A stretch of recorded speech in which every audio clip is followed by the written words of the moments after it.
here. Brisbane can lock away top 4 with a win today. Collingwood, not much changes for them. Win, lose or draw in this one. They can't really catch Adelaide unless they win by about 600 points or Adelaide lose by 600. But Brisbane, all to play for in this game. I am very excited about this one. Thank you for joining me. Make sure you do hit the like, hit the subscribe. Big game, though. Ty Gallop comes in for Danny Annable for Brisbane. Jeremy Howan side bottom in for Quaynor and Noah Howes. Last time they met, it was a rambustious 54-point win for Brisbane at the Gabba. 8th versus 3rd, 12-2 and 8 for the Pies, 15 and 7. 4 wins and 1 loss in the last 5 for Brisbane. 3 wins, 1 draw and a loss for the Pies. Welcome, everyone. How is everyone? Is everyone okay? See Ampol's in chat. See MIA, Langy, Jess, Kate, Gavlar. How are we all? Hunter. Looking forward to this one. Hey, cheers, Ampol. Love you, mate. Jack Park, g'day, mate. Petra. TT. Enjoy, mate. I know you're at the game. What a game. I actually think this will be a bit of a shootout chat. I don't know what you guys and girls, your vibe is on this one. Chip Sounder, how are you, mate? Rainer, how are you? Hey, Jess, how are you? I think this might be a bit of a shootout, this game. Think you might see 2 sides try not to get hurt, but play with a lot of intensity. Susan, how are you? Hey, James, happy birthday, mate. Says, how are you, my lovely? Hope you're doing well. Hey, Kate, I love it. I love it. So, the sketch for this week, we've got Collingwood and Carlton tomorrow, Collingwood tonight. Then we're doing the Essendon game on Sunday. Hey, Jody, how are you, mate? Hey, Andrew, I agree. Atouche. Chip Sounder, that's good. Hopefully good news for you, mate. Yeah, let's all give James a happy birthday. Big part of our channel. He's just about on every watch-along.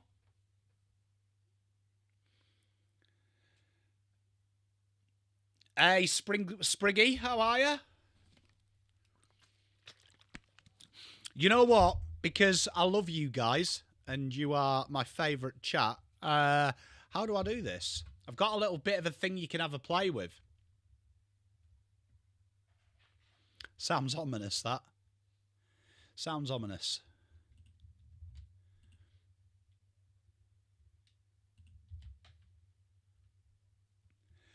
So Carlton need to win, Jack Park, and Melbourne need to win, mate.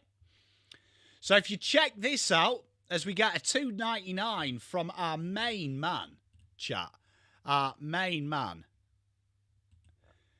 Slobber in chat. Thank you very much. Happy Friday to you, my friend. DD, I'm watching it from home, legend. I'm watching it from home. I'll be live, my friend. So if you check this link out I've dropped in here, right? And you will see this, right? So I need you all to test it.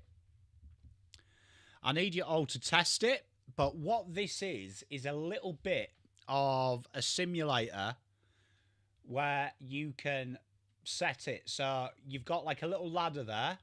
But if you choose Carlton, you can re-sign players, test free agency, open up the idea of a trade, re-sign, all this malarkey. But yeah, you can basically play a whole AFL off season. So if there's any feedback, please make sure you get in contact. PommyInOz @gmail.com or find me on the socials and give me give me some feedback, things that you find complicated, things that didn't look right. We have tested it out for about a year, and we are pretty confident that that's pretty good. The automation in that of what the other list managers do is pretty cool. Constantly being updated. That Guy, g'day mate, how are you? Hey Danny, how are you?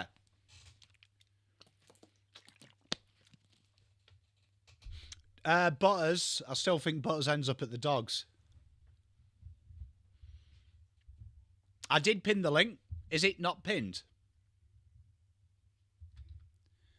It is going to be used in videos. I'm kind of happy with it. We've got another update that's not live yet, but I am quite happy with the other update. So I'm waiting to see if anyone actually finds any glitches in it before I roll that out publicly. So it's just on a need-to-know basis. And I felt you guys need to know. The comments should be pinned. I don't know if it works in the back end, though, which sounds very dodgy. There you are. I've pinned it now.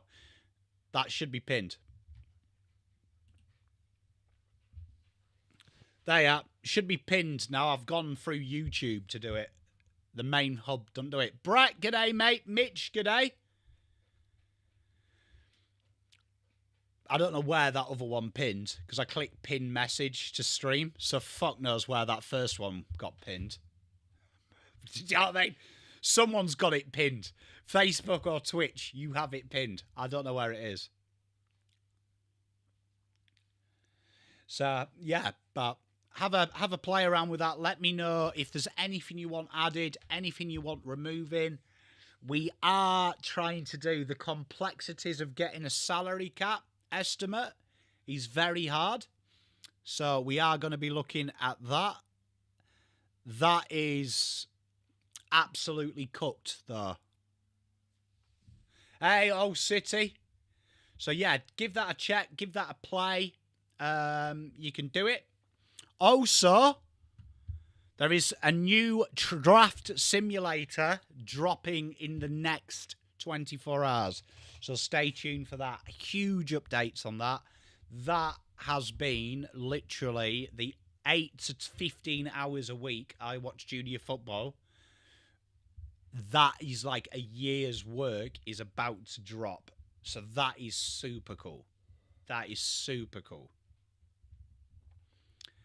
So that is really cool. And to let you know, this... Smitzer, you're never public enemy number one, mate. We love you here. Remember, everyone's welcome here, my friend. Everyone. We are got a massive update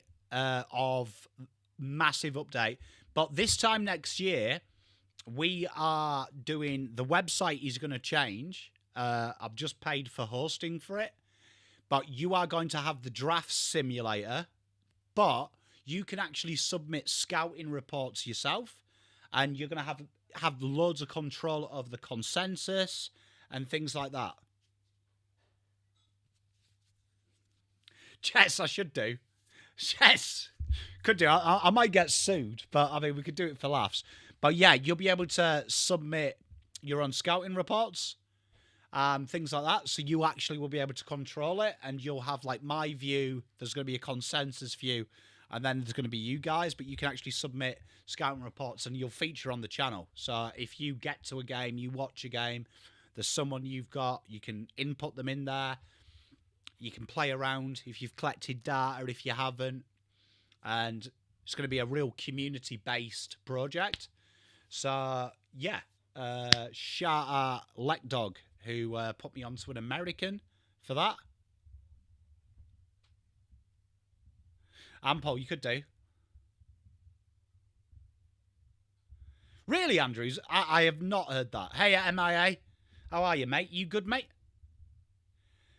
Not yet, Jack Park. We only have the website that sells merch, but there is a website about to launch. Hey, how are you, Mighty Blue?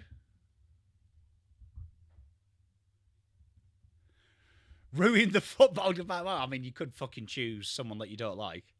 Hey, Shearsy, I'm very well, mate. Good to see you. Cluecraft, how are you?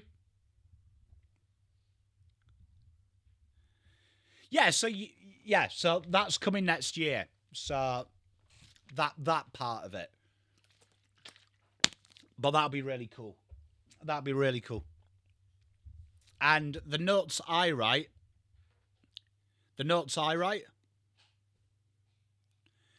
you actually see in real time. So, yeah, that's really cool. Hey, Bombers, how are you, mate? Am I having the pleasure of your company tomorrow, Bombers Rocket fan? You found out what a Prince Albert was the other day. Are you referring to the wrestler or when you get a piercing on your cock?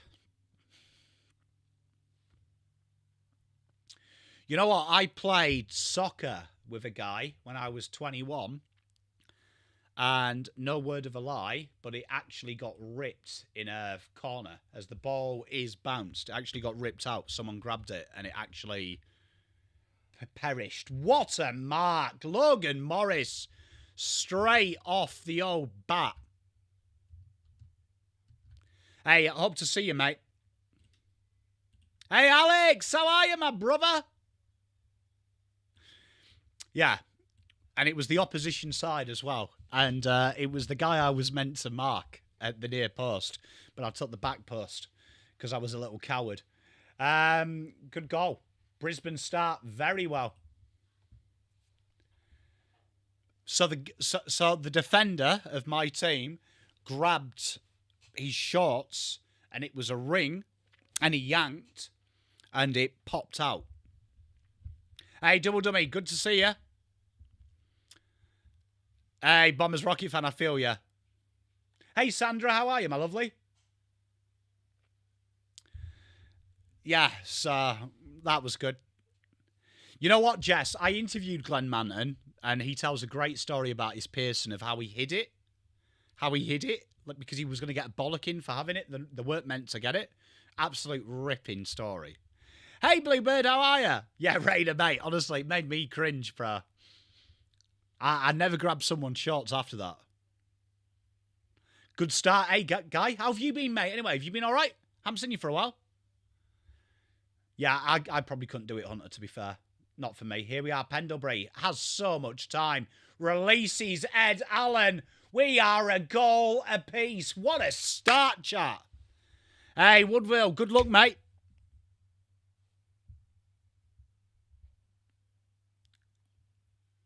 Hey, Josh, how are you, mate?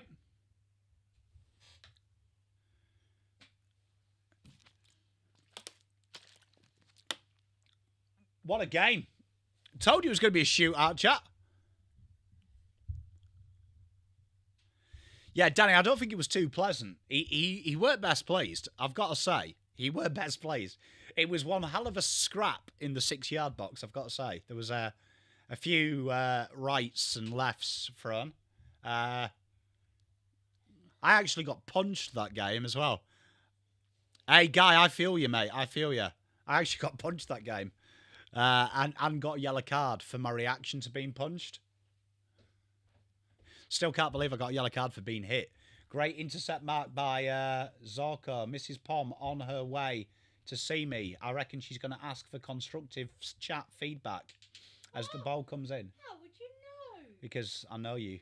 Show them the colours and tell them I'm wearing light pink. All right, so tomorrow, if you are coming to our meet-up for beer and food, Mrs. Pom wants to know, do you want to know if you should go black or pink?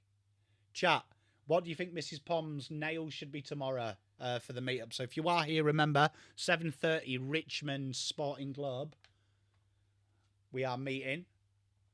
If you're in the Discord, you see you know that. But should Mrs. Pom have bright pink nails or black nails? Juddy says pink. Oh, Daddy. Gav says pink. Short kick. Blackie's gangster. You're referring to the nails? Bomber's Rocket fan has obviously got experience with females because he said it depends what colours you're wearing. She's wearing pink, actually. I'm wearing light pink. Jack Pack says pink. Jess says pink. Pink is the consensus. Raina says pink. What if I do pink and then black ring fingers? What about Mrs. Pom pretends she's Avril Lavigne, Hey! everything pink, and the ring finger black? Did you? You know what, Old City? Glenn Manton is one of the nicest human beings I've ever spoke to. Genuinely stellar human being. Great mark by John to go, yeah, it looks like it's pink, Mrs. Pom. I think it is then. I'm waiting for someone to answer me on should you go black. I'll do pink on yours. Your ring fingers. I ain't wearing fucking nail polish, yeah? Oh, yeah, well, you're going to have the black one. Bruh. Bring back your emo days. Look, if you let me grow my fringe back to emo, I'll paint my nails black. Oh, there you are then. No nail polish. Chills. I agree, Chills. This is no phase. It's a Bombers Rocket fan. Bomb Rocket fan thinks you should do the pink and black combo. Right, well, I'm taking it around. They are. Well done, chat. Thank you. Well done. I appreciate you, chat. Yeah. That you all became a surrogate husband there, so I appreciate you. James, what have you done for your birthday today as well, mate? Hopefully you've had a good one. Did you have a few beers? Navy blue. Well, I mean, Mrs. Pom's a St Kilda girl, so... See? Saz thinks the black grey with the pink on the nails would look nice. I haven't worn eyeshadow. Mrs. Pom, have you ever seen me with eyeliner? Josh Dacos has a shot. I wasn't with you, was I, when I had the Australian emo night? No, Mrs. Pom's never seen me in eyeliner. Yes, if you were. Was I? Yeah, you went to fucking... My Chemical Romance. Yeah. Oh, it was with you. Fucking hell.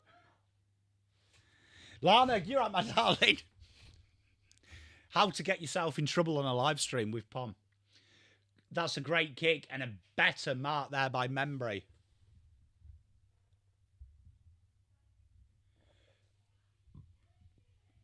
Andrew, I can't wait, mate. I like a little bit of Belieber. A two, she does, but you know, I mean, look, she's a secret blue.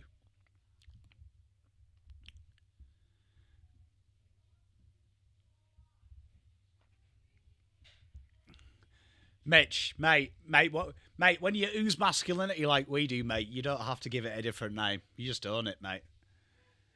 And Membry, it's dog shit behind. Cluecraft is something. The TV show Keeping Up with the Pomdashians. It wouldn't be that interesting, actually. It would be mainly me separating my two boys from fighting. And then Mrs. Pom telling me off for instigating the fight. Josh Dunkley goes short. Hey, James. Well, if you are in the CBD tomorrow, let me know. And, because we are meeting up 7:30. Pomming away. Shazzy, might not get one. Probably about half time. Usually just before half time. Down, mate, secretly. Great kick inside. And that's Charlie West, isn't it? Young Westy.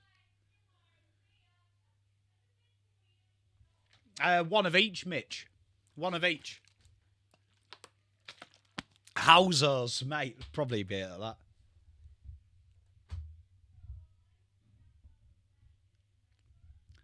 Hey, Jess is a lovely guy. Woodville, they were very disappointed in the first test, mate. Because, as you know, you're not playing England, so I'm supporting you guys. There we are. Will Hayes. Shot at goal. Drags it to the left.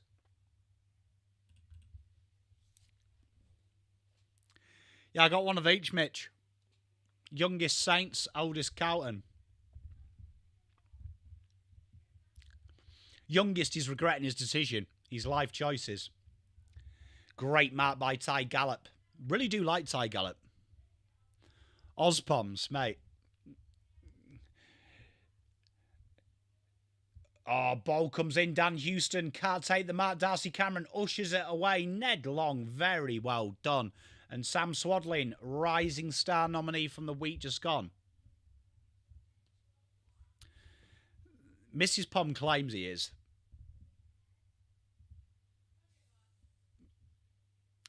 That's crazy, Ampol. Who am I hate watching the finals? No one really. Because we're in it, so I'm hoping that we just take everyone out. I remember doing a draft profile on Archie. Jess, very good player.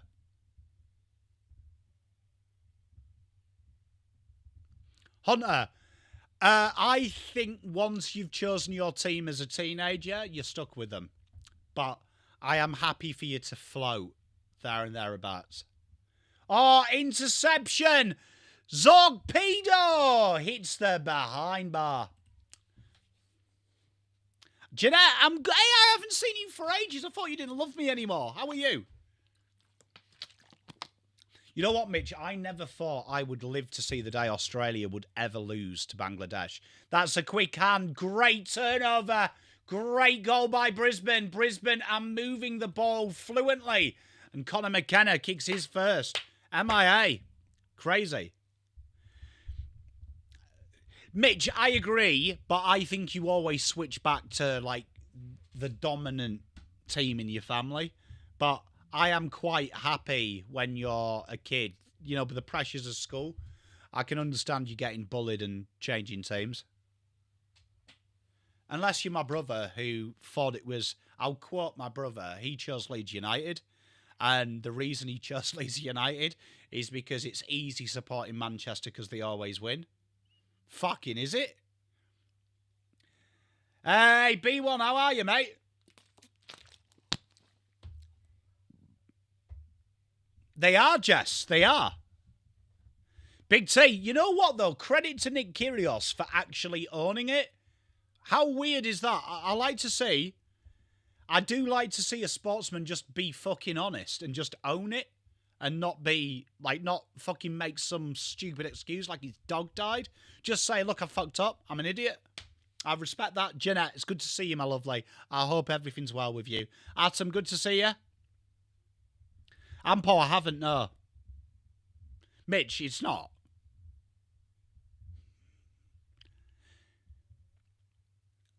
Hey, Matt, I like that. Oh, nearly from Ashcroft.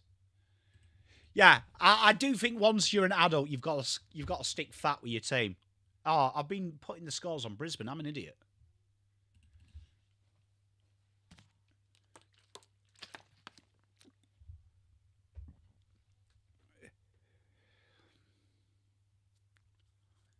Side bottom. It's going to be sad, you know, seeing side bottom not play. Conor McKenna dancing through, chunks it straight out of bounds. And Nick Dacos will take the resulting kick-in. Langy, what's the makeup in your family of your games?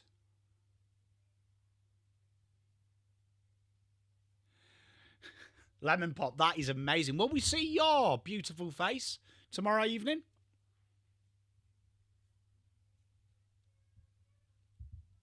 Mitch, I'm looking forward to the viruses you get on your laptop. So my mate, he supports Ipswich, and he's got a burner laptop for when they're in the other leagues because he's like watching dodgy streams. Great kick to Hipwood. Hey, stay hunky, how are you, mate? And it actually makes me laugh because he's like watching fucking Ipswich versus Wycombe Wanderers in like fucking Thai and stuff. Absolutely elite. So I fully respect it, mate. I fully respect it.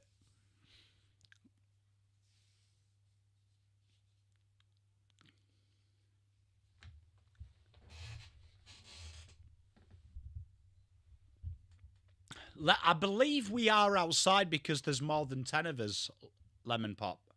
But don't quote me on that. Ask Atush. Atush is my senior admin. It does stay hunky.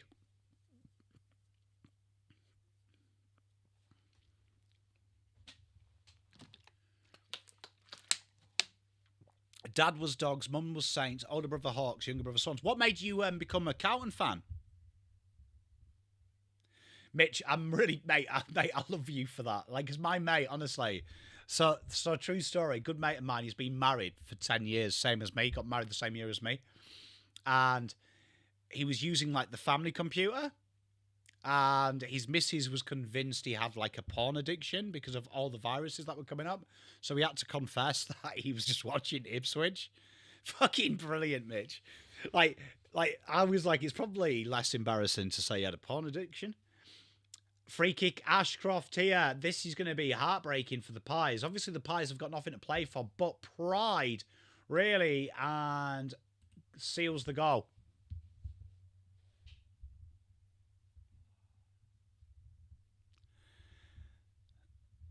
Ace says, have a good evening.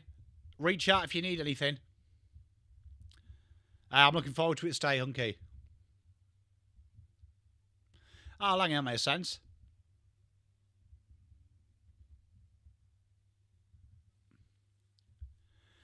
Well, I mean, Jeanette, for Collingwood, you've just got to stay fit, haven't you, really? You don't want any injuries. Brisbane, though, they're playing for a double chance.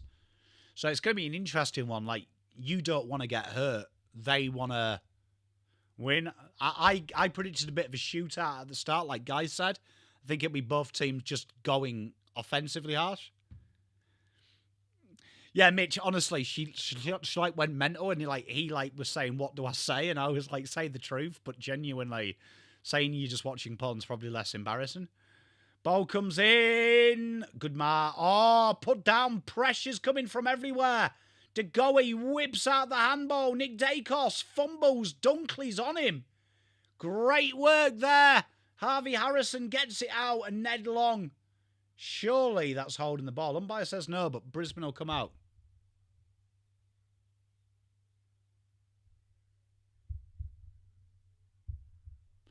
Shizzy, I rate that.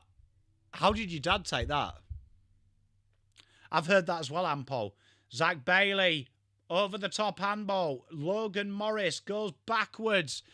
Darcy Fort on the goal square. Oh, it flipped out to Kai Lohman, and Lohman wasn't aware.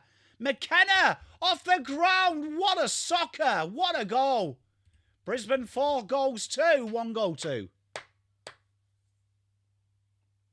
Hey, Christina, how are you, my lovely? Gav, are you watching on your phone? Because I had a weird glitch the other day that it kept saying weird shit. Great goal, Danny and James. What a soccer. What an angle. Jess, I think they're going to hit the right form at the right time. Atom, I agree with you as well. Yeah, Gav, close it down, restart your phone, then mine started working. But I kept saying, how you doing, mate? And it started auto-correcting it to when are we going, friend? Guy, that was insane, wasn't it, mate? How you doing anyway? You all right, mate? Lockie Neal goes backwards. Dunkley drills it out.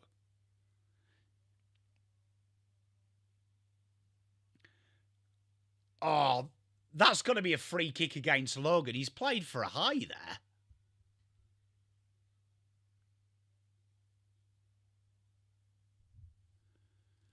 Hey, Langy, I love that. Hey, Shizzy, I love that. Cluecraft, no, I've just done it because, he's obviously going to get delisted, isn't he? So I didn't want to make it, hard that someone's going to trade him for 88 things.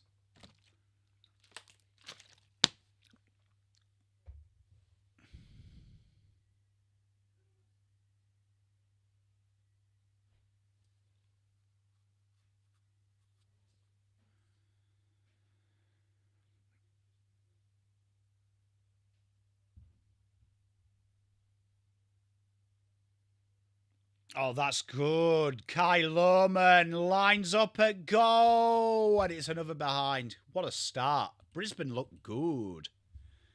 No, I don't.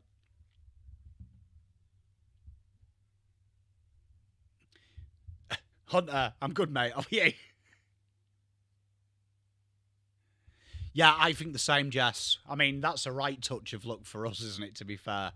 I mean, I don't want to revel in what's happened, but you couldn't have wished for a better scenario for Carlton. I'm with you, Cluecraft. I really hope he does, mate. I really hope everything's good with him. That one touches my heart a lot. And I love Lidge. He was my boy. Honestly, I wish him nothing but happiness, mate. I hope one day he finds that inner peace that we all strive for. Jasper Fletcher goes inside. Good intercept grab by Frampton. Oh, Gav, I mean, look, I'm not going to comment on it because I don't know what's happened. It's obviously serious. And I hope when whatever happens, I hope that we actually get some proper punishments.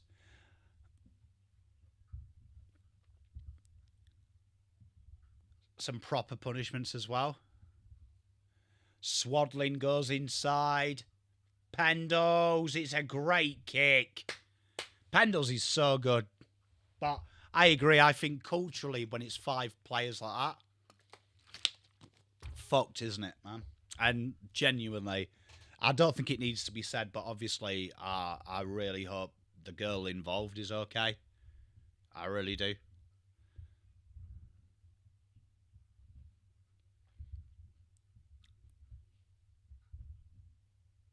Big T, I think they're in a bit of trouble, mate. Big goal. Well done for the Pies. Good fight back. Hunter, you know what I did? You know what? I actually had a lot of respect for Cal Mills because he looked like he was wearing it, which he shouldn't have to wear it. Do you know what I mean? It's not him.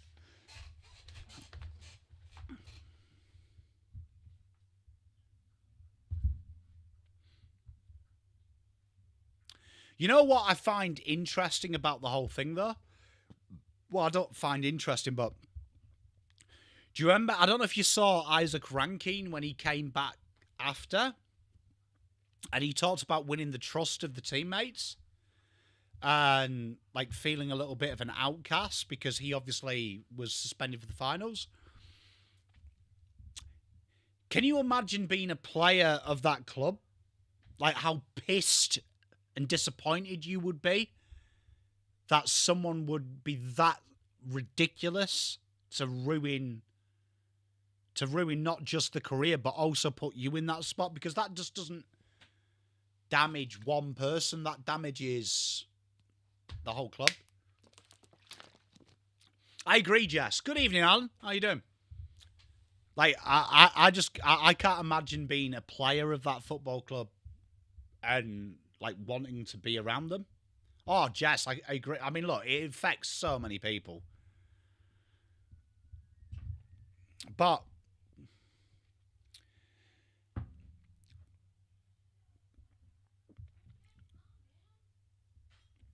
Jess, you know what I think this kind of exposes more? You know what this exposes more? How important it is at AFL clubs that we remove this almost messiah complex from footballers. Because I'll say this, whatever happened that night, right? I'm not going to speculate on it because we know it's probably heinous, but whatever happened that night, it won't be the first time it's happened, yeah? So that says to me that this has been edging up to these types of moments. And I always look at, like, when you hear about Ben Cousins' story, how people turn a blind eye when you're really good. This says to me, an AFL club, we need to stop getting out of this culture of protecting players by letting them get away with it. And we need to start using punishments to protect players before it gets to this stage. That's where I am. And that's with drugs, with alcohol. The relationship with alcohol or any substance needs to be clamped down on. And I think the 3 strikes rule is the worst rule in football because I think it allows bad people to make bad decisions that become heinous. Yeah, it chills. I'm totally with you. Like, and that's why you know what? That's why I've been a big anti-believer of the 3 strikes you're out rule. Should be 1 strike and you are punished. Because I remember a footballer telling me about drugs and saying that his level, you would know about it. But if it was one of the top 4 players at the club, you'd never know about it. And some of these kids are like, we got to look at the system we're breeding. Because some 16, 17-year-olds, you want to hear some of the stories about them and the stuff they get away for being kids.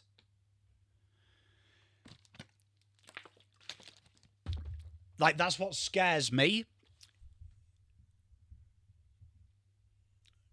Lynette, thank you.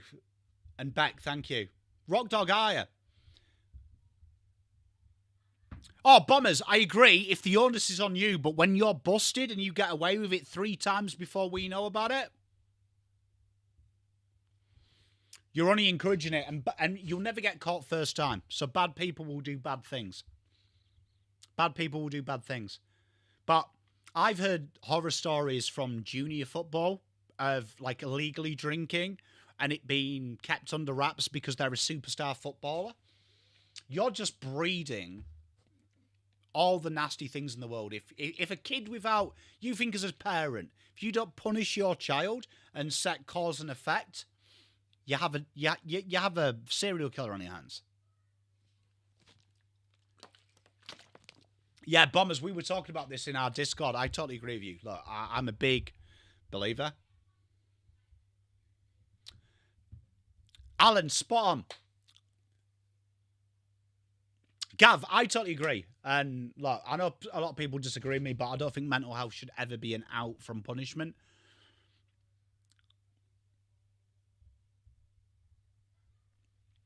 That's a great kick out in front to Charlie Cameron. He tries to ulster something. Darcy Cameron, fucking hell, has he dragged that in?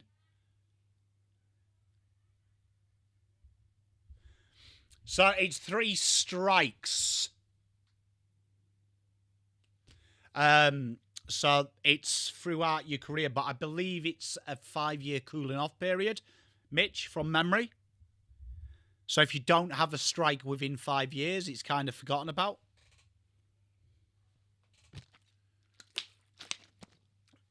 I believe that's below 25 as well. I'd have to look at the AFLPA handbook, but there is like a caveat where you get like a reset.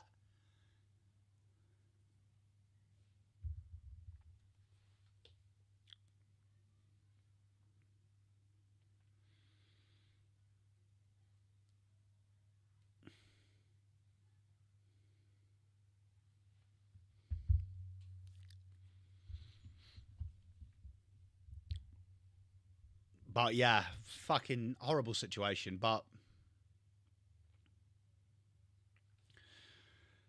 hopefully for everyone who is affected by it, I really hope they have the love and support. Big T, I mean, look, hopefully not, but I mean, you never know, do you? Baggers goal. Great goal by Nick Dacus. Couldn't agree more. But like, I don't want to get political on it, but you know what worries me, Susan? I think we have developed a culture where people speak when the event happens, and we've got out of fixing something before it happens, because I feel like we're caught up in everyone can do what they want and be happy, that we've somehow... We believe education, but we don't do action through education. So, like, for me, I still think bad people will do bad things. But I think we turn a blind eye to way too many warning signs. So, you know me, I'm a former drug addict. I was addicted to heroin, right? I look at it this way. So, abusive childhood, taken out, adopted, put into care. I didn't start doing heroin straight off the bat. I started self-harming. I started using weight to punish myself. Then I started using alcohol. Then I started using weed. Then I started using cocaine. Then I started using heroin. It was a progression, but the warning signs were there from a very young age. They just weren't attributed. It's the same with anything good and bad in life, that when you do bad, you need checking. Your privilege needs checking. You need warnings and you need good people around you. Or you just get really good at hiding it. I speculating. I reckon a lot of these boys have been told that they're good little boys. He wouldn't do that. That's not him. And eventually they get Messiah complex as an absolute ripping mark by Sam Draper. And I blame society for that as well. Hey, Smegoff, I'm big on that. I believe society. I think as we don't tell people they're wrong anymore, because if we do, it's bullying. But if you don't tell people they're wrong, bad things are happen because people think they get away with it.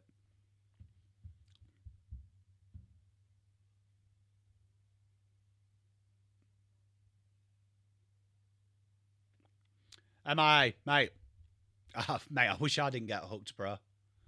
Big goal from Sam Draper, but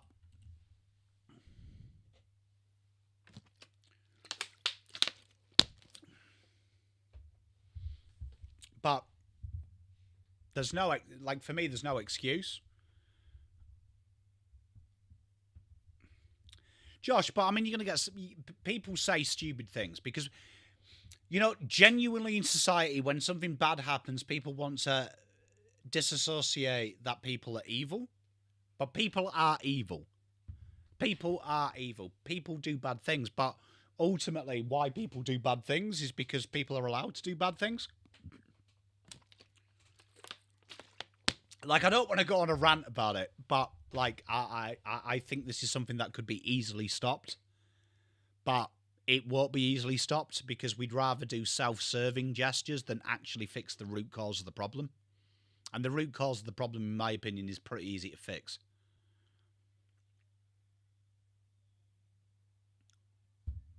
And I think if you fix the root cause of the problem, you fix 99% of the world's problems. I love that Smeg off. I was very fortunate to have, you know what, ironically, I know it's not very popular, but I was very lucky to have a brotherhood of friends that loved me.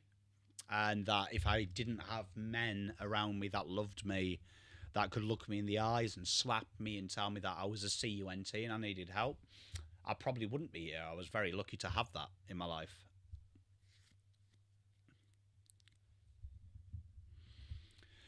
Chels, you know what I'd like to see as a punishment? I think that the main offenders should be banned from AFL for life. We've seen what happened with Taron Thomas. For me, I don't see any different. If he's found criminally guilty, has to be a Taron Thomas punishment that you're banned for 2 years, but no one will touch you. As for the club sanctions, I would like to see an AFL reform, on like we had with the Elijah. I don't want to see club doctors anymore. I want the AFL to set up an independent doctors that are run by the AFL, not the clubs, that are charged with the responsibility of players independently away from the club, that the first offence with any alcohol or any psychological problem, it is kept secret from the AFL club like we have in the EPL. And I want a strong education programme starting in under 13s about the responsibility isn't with the police and it isn't with the media. It is with a proper team ethic from boys and girls that you look after your mates. And part of looking after your mates isn't giving in to their delusions. It's telling them they're fucking idiots. Because the best way you learn is you protect your herd. That's what I'd like to see. Jack Park. Where are we now? 2026. So what? 5, 15, 18 years.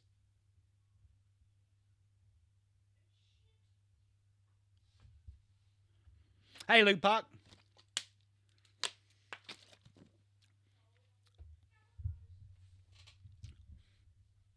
Yeah, totally agree. Bombers, Rocket fan, and chills. Spot on, Gav. And I've that's what I want to see. You know, when I hear education, like genuinely, I don't mean to sound horrible, but if you need educating, drugs are bad, SA is bad, DV is bad, you're a fucking moron. Like, genuinely. You don't need someone to tell you that. The education we need is the ownership as society, as football teams, as a company. Start being hands-on.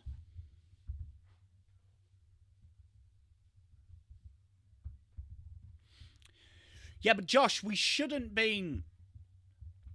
Josh, we are talking about if this happens, Josh.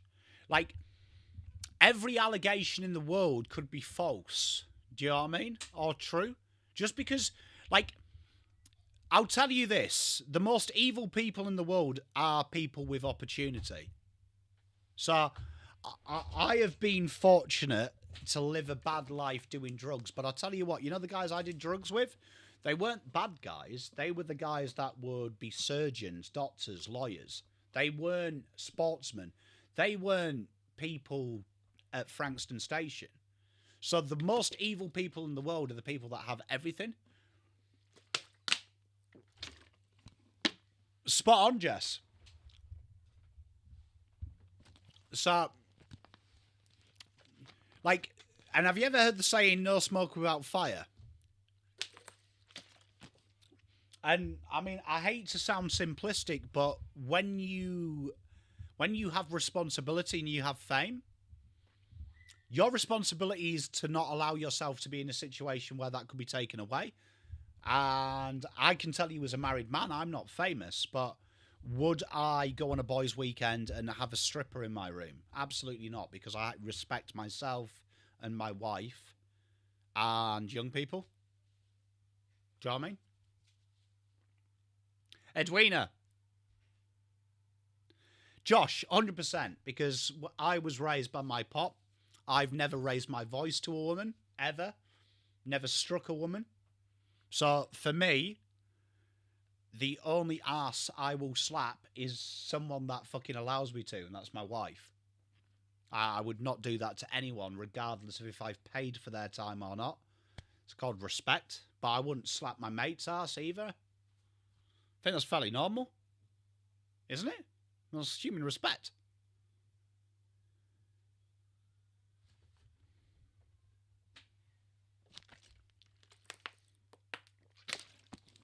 Do you know what I mean? But they're the sanctions I'd like to see.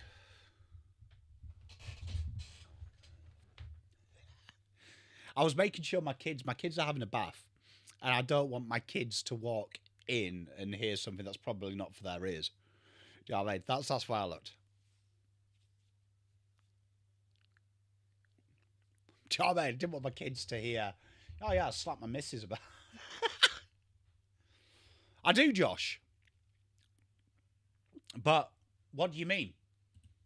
Like, Big T, I love that. But Josh, what do you mean?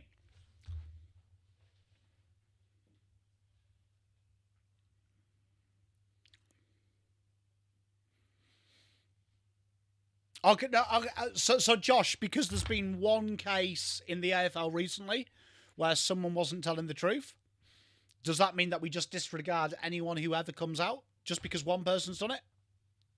Is that how we work?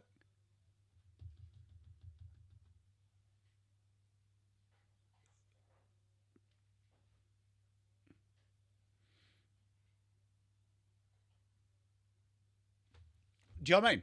Is that what we do? Like, is that what you're telling me we do? Like, I'm asking you genuinely, do you think that's a logical thing to do? Okay, but Josh, I'll ask you this. Let's just say nothing happened, right? Let's just say nothing happened. Let's say it was totally innocent. Do you think it is appropriate for 5 senior players to bring a stripper outside of the normal hours on an interstate trip? Do you think that that is something that we should be encouraging footballers to do without any ramifications when they sign a code of conduct? So the suspension, if you read, is what they've done without the essay. That's what they've suspended them for.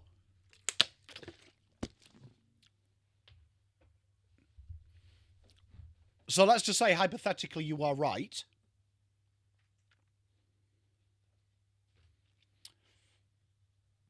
I mean, look, I'll be honest. I'll be honest. If I was a football coach and my players did that, and let's just say nothing nefarious went on, you wouldn't be playing for me. You wouldn't be playing for me as senior players. I wouldn't want you at the club. But let's just say, in my opinion, there's never any smoke without fire. No one's justifying it. They're just saying that one player got accused of it and it turned out it was a lie. But I'm saying that you can't discount everything because one person has lied. Because what's the statistics? 3 in 1. Is it 3 in what? Is it 3 in every 1 woman now? 5 in every 1 woman suffers DV or SA? Fuck. I mean, that's a pretty high fucking likelihood something's happened, isn't it? Good goal. Colin, we got it.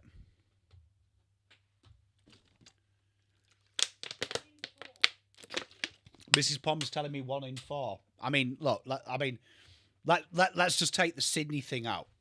And you know me, I don't like to preach. But what I'm telling you is, if we want to get that 1 in 4, 1 in 5 down, do you know what we need to do? We need to have less social media and more actual action.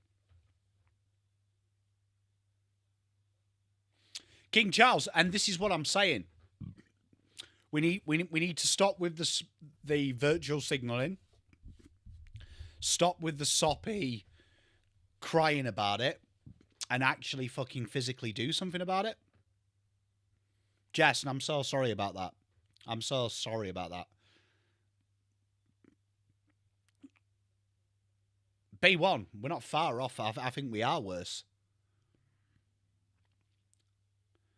But this is where I think let's say this is a man problem.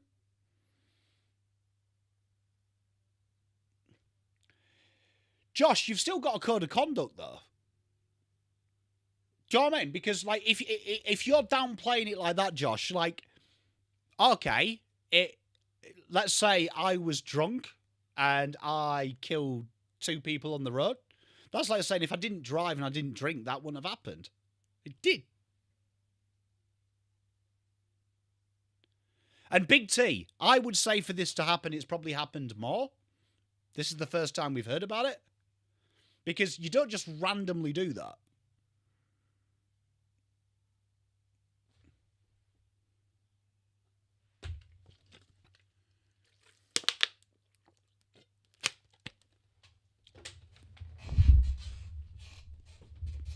Can you?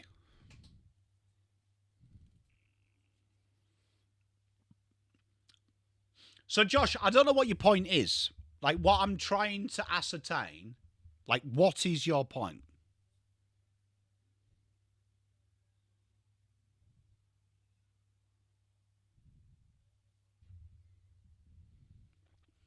And that's a massive mark from Logan.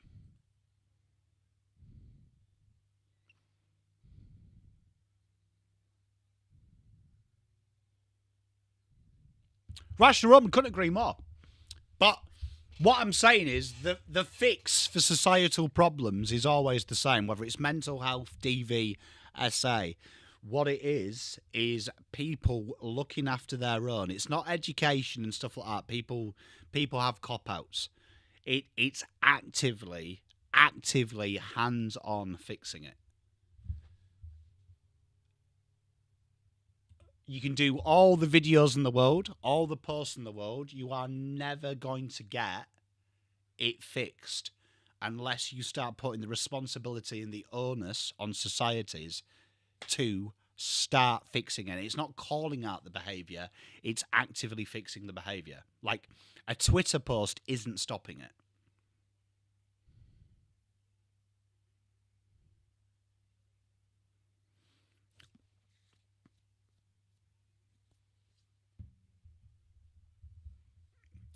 Yeah, but Gav, he may be. But what I'm trying to do is ascertain, because, like, for me... Okay, so Josh, if your friend was married... Okay, let's just say this. I'm gonna flip it the other way, because this is the problem with society. If your friends were married, would you let them invite a stripper back to their room if you knew they were married? Great mark from Logan Morris. Look, personally, I wouldn't do.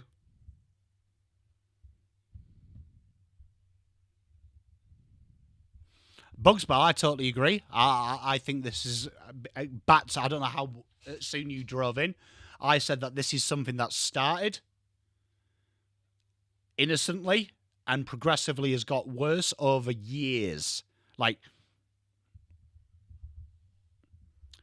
well, I mean, that's where you and me, Josh, differ, because I would expect all my mates to show the utmost respect. So I wouldn't allow it if that was my mates.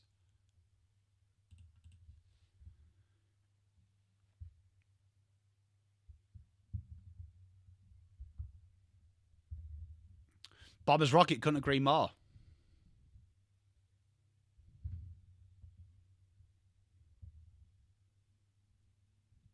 B1, totally with you, and that's what a brotherhood should be. And that is what we've lost in society. That's what I'm telling you. We've lost in society. Men have become incredibly weak at doing what's right. Well, how I was raised and the culture I come from, men are meant to be the protectors, right? And I think men have become incredibly weak that they will only speak when these egregious events happen. And there is a countless amount of failures from people in society to allow this kind of thing to happen. And if you're the kind of idiot that thinks a Twitter or a YouTube video is going to fix it, we're going to be constantly in this shit. Jess, amen. And you know what, Jess? I have been on boys' nights out where my mates have wanted to go to the strippers, and you know what I've done? I've said to the guys, if they are married or got girlfriends, do you think we should do this because you've got it? And I come home and hopefully bring 2 or 3 with me. But I can't police the world and I can't police my friends. But I will let my points be declared and I will tell them what I think of it. Couldn't agree more, Alan. But I feel like we've completely fucked up because we have created a culture where we just stand by and then we fucking complain about it after. And you know what? Don't mean to pick on Swoop Luke here, but do you remember our first argument with Swoop Luke? It was about him and mental health and how he only brings it up. It's not fucking good bringing up mental health when someone kills themselves, is it? You want to fucking be actively there with your friends and your circle, helping your friends. It's no good fucking doing a post after it, is it?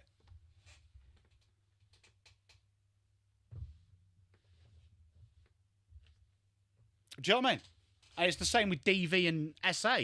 It's no good us talking about it when it happens. Let's fucking stop people doing it. And if all of us stop our friends doing it, guess what? It'll go away. But there'll be signs. Do you know what I mean? There'll be signs. Hey, Frank, how you doing? Do you know, it is very sad.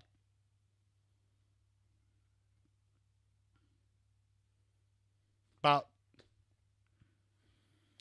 unfortunately, we live in a what about me culture. Mitch, I couldn't agree more. But there it is. And it makes me sad. It makes me sad because I think that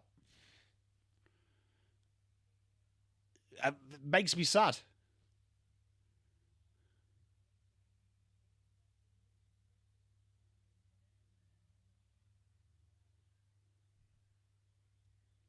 I'm Paul, and that's it. And some people, you know what's sad? Sometimes you can't stop someone. Look, my brother, unfortunately, went through what you went through, and I couldn't stop him.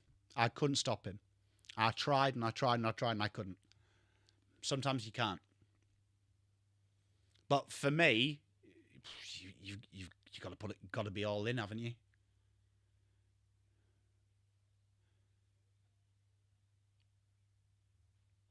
Got to be all in. Big goal there. I'll tell you what, they look very good, Brisbane.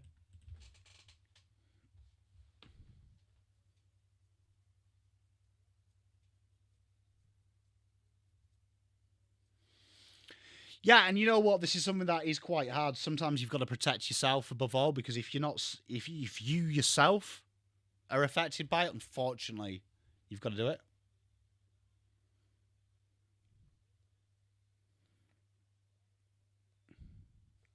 But, like, look.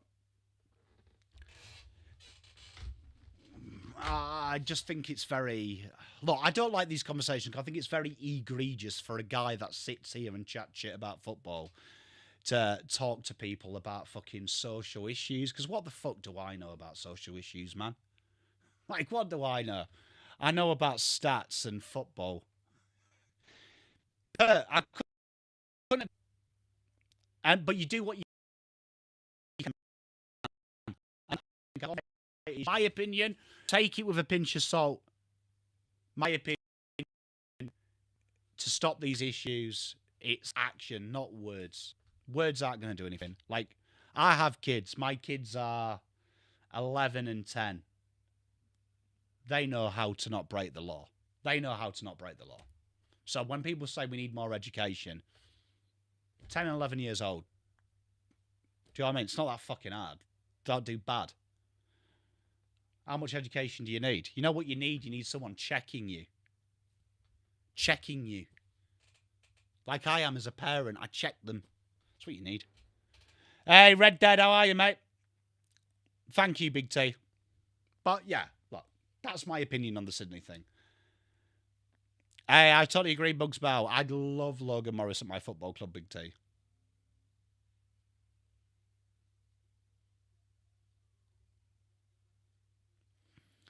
Dane Spawn.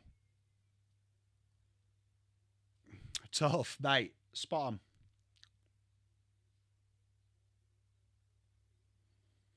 Hey, I'm Paul. Look, mate, I can only do what I do.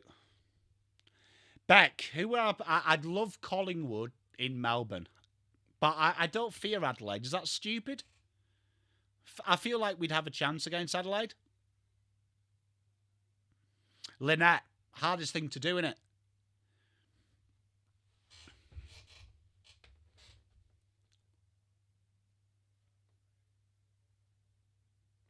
Gav, Mrs. Pom would love you because I was talking about curry sauce today, mate.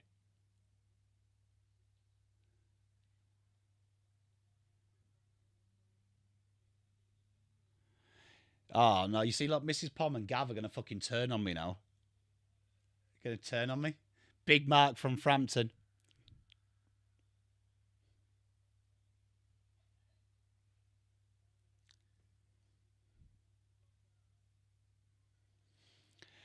Mitch, it's not so much that I think we turn up in Adelaide. You know what it is? I just feel like we shouldn't be fearful at the minute, and I feel like Adelaide have as many mental scars as anyone. But I wouldn't want to fucking I don't. Let me get this straight. Whichever of the 9 teams we play, they are going to be fucking hard to beat. It's a final, and we are coming in as 10th. But I don't feel like we should worry. Totally agree, Matt. Totally agree, but I just feel like we shouldn't go in with any fear. I'm confident with my boys, with everyone. Jess, you know what? Big shout out to the True Bloods podcast, Deebs and Polly. And there's one thing, the last thing I'll say on the Sydney thing. The idiots that fucking attack Mads, Polly and Deebs, they are the worst human beings in the world because the fans of the football club didn't do it and they don't condone it. So to bully and belittle them, absolutely pathetic. Jeanette, they've been very good together. Don't mind that, Ampol. See, look, I've told Zoe Gav would be good friends. Luke, I'm with you.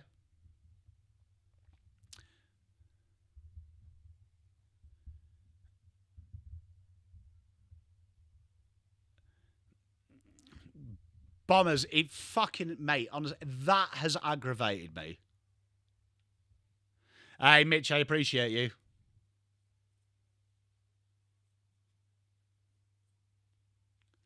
Brisbane are moving the ball so well. Kyle Lorman, it's a great shepherd. Oh, the kick's dog. Hey, Petra, 7:30, Richmond Sporting Club. Will we see you there tomorrow?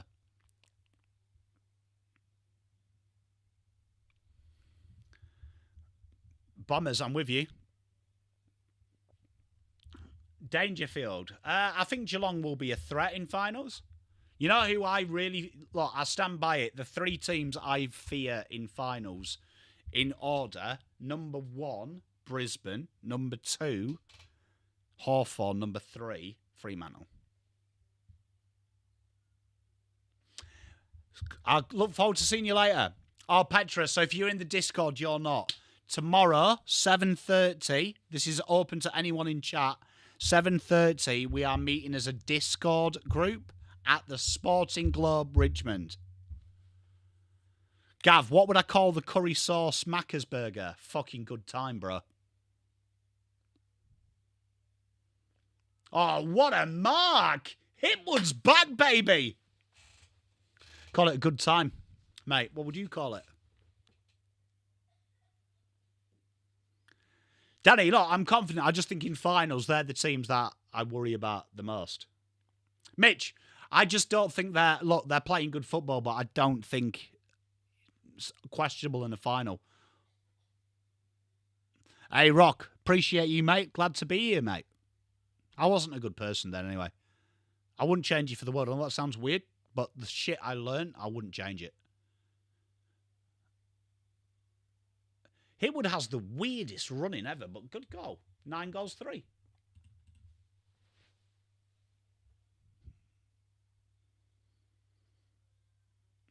Donny, I'm not surprised. I thought Brisbane were going to come out firing.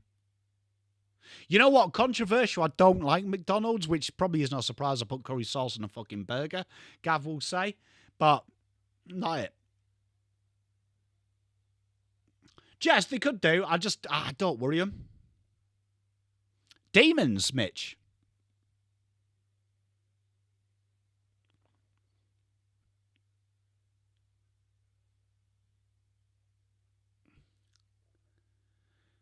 What's happened with Scott Pendlebury?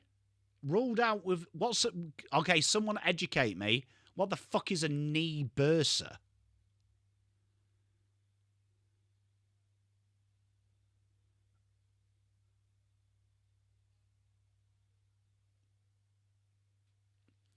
What is knee bursa? No, but what is a knee bursa? Is that a typo? It's a fucking bursa.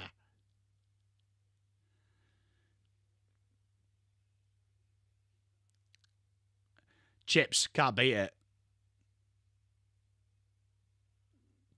Babe, do we have a Daniel's Donuts near us? I'll ask Mrs. Pom. That's the kind of shit she knows. I don't know that. Luke, do I? I wouldn't be surprised. He's absolutely shit. Fluid sac swollen. Cheers, bombers. Fillet of fish back. Oh, Hitwood nearly takes a hanger.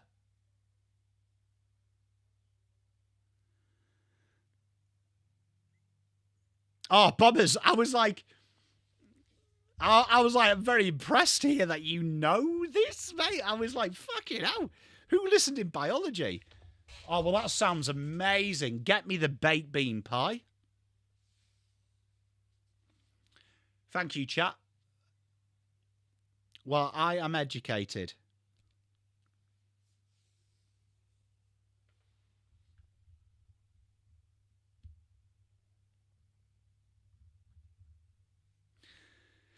I am educated. I didn't know what it is. So there you are. Look, I'll fucking use that. So how long does that take, Jackson? Like, how long would that take? Is that something you're fit for in a week?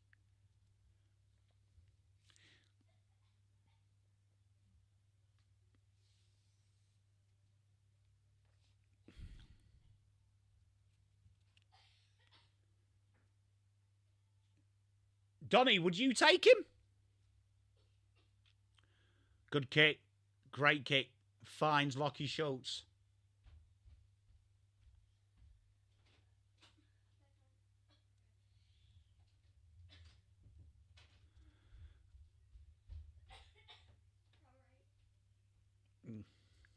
Bout of dementia. Why is that, Bugs Pal?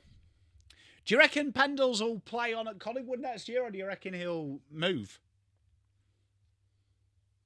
I just can't imagine him at another club.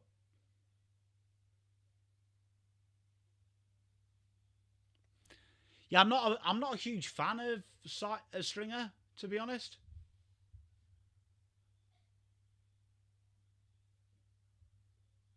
I've never seen anyone celebrate a spoil like fucking Sam Draper did there.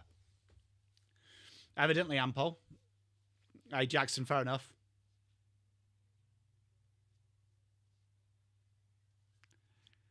That's a great kick. And there he is, Charlie West.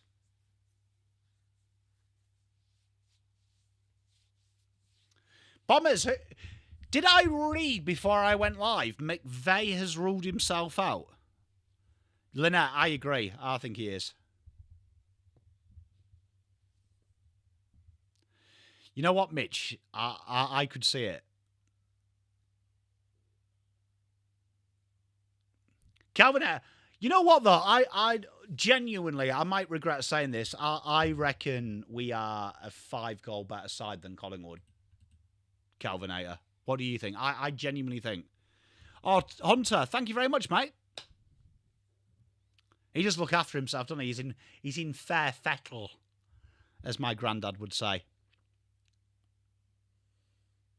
Wait, he dropped the paracetamol.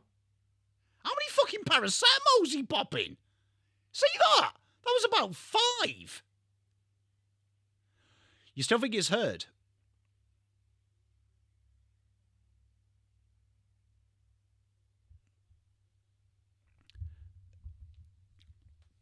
Nah, Fred, come on, be honest, mate. 30 points, brah.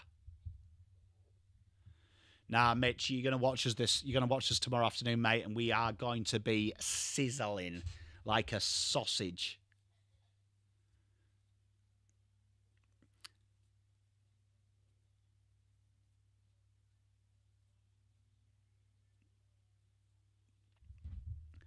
Mate, I reckon Ollie Hodden's going to have a blinder because I reckon he is on the trade table, you know? I genuinely think he's on the trade table, and I think he is out of the side when Hayward comes back. Yeah, Bombers, I was just asking, is that true? I saw... Yeah, I was flicking through Twitter, and then someone said that McVeigh... You never know, Big T. Mate, you got to try.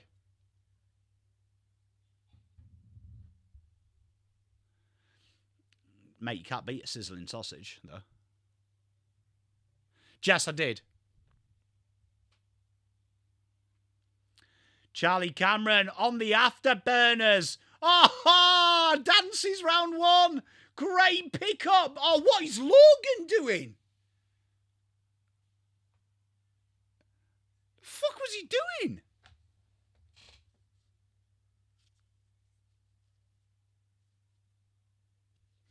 Calv, no Hayward, so I think they're just playing him on the wing. I did see that, Lynette. How good is that?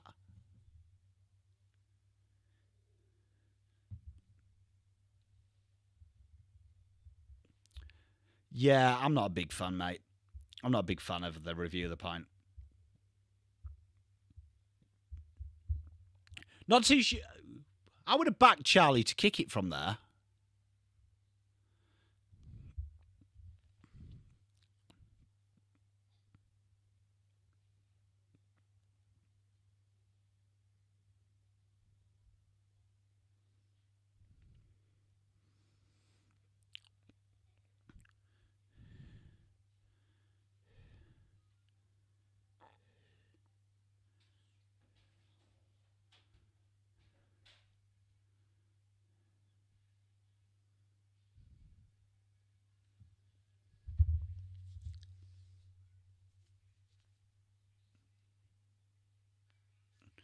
Genuinely one of the more bizarre misses I've ever seen, that. I saw Lynette. I might treat myself on Monday.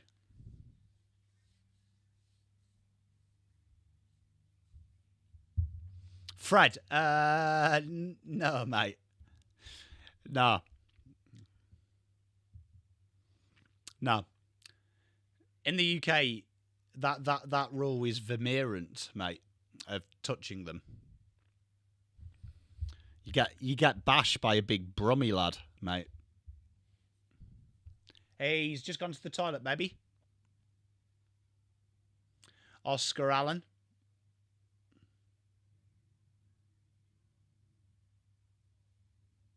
Looks good. It is good.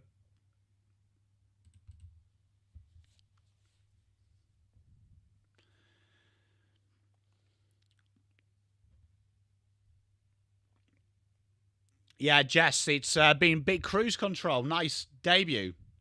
Oh, swear on my life, Fred. On my kids. On my kids.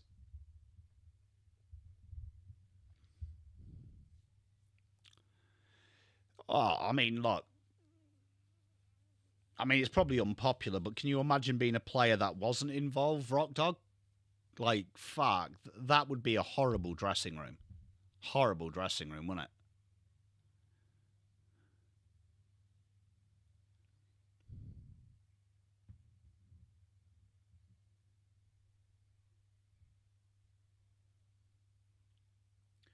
Darcy Fort taps it down.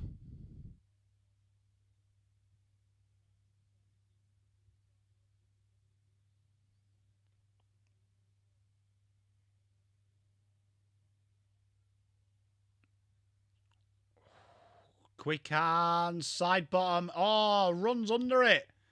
Good work by... You know what? You know what? One thing. I'm not a Collingwood supporter, but fucking Sam Swadlin. I said it in the draft. Fuck me, he's good. How did he slide that low?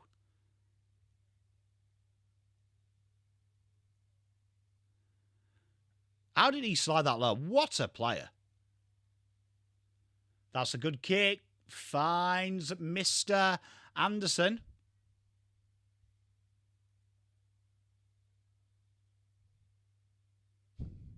I love that B1.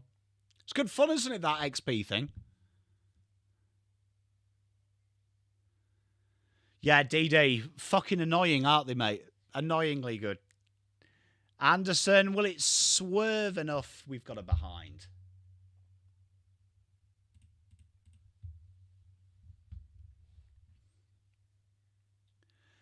You know what? I know it sounds horrible.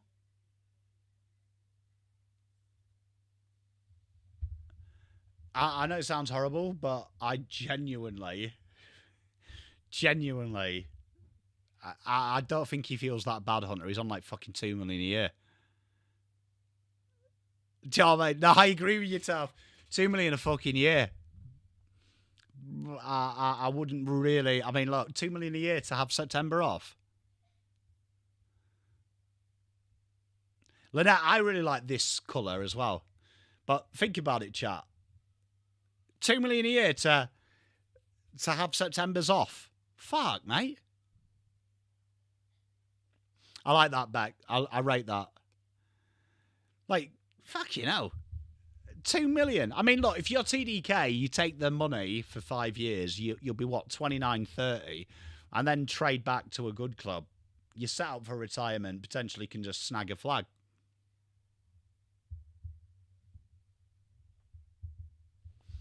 I agree. Look, Logan Morris. I mean, Logan Morris. Logan Morris, I will defend to an extent, even though my content, I don't believe in it. But he was 191, so I don't care if you're undersized. You can grow, but he was very mobile. The Josh Tracy one is balmy because the guy was 900 meters tall. But Luke, I will forgive the Logan Morris to an extent, because I understand teams were fucked. Hey, Guy, they wanted the week off, didn't they, bro? They wanted to get on holidays. That was a shit game for you guys, though, wasn't it? You know what, Big T? Maybe I'm naive. I would have thought staying at Carlton long-term, the money you would have made off that is crazy. And Membry takes the mark. A little mini fight back from Pies in this last 2 minutes.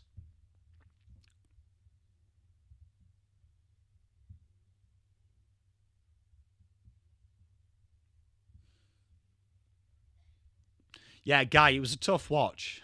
Like, the problem with our AFL season is once you're out of finals, it's like there's nothing really to play for, is there? And like that game last night, no one really cared. Yeah, Big T, I would have thought though, like, I mean, am I wrong? I would have said that if he stayed at Carlton on less money, long term he would have made more money, like when he retired with, like, you know, the marketing and endorsement deals of being a one club family. Yeah, Gav, I'm cooked though, Gav, because I've got the soccer in me. Once you leave my club, I couldn't give a fuck about you. Oh, that sounds horrible. But you know, like when people cry about them being booed and stuff, fuck them. They're the enemy. Like, I don't wish ill on them as human beings, but I don't want to. I don't want them winning flags and shit like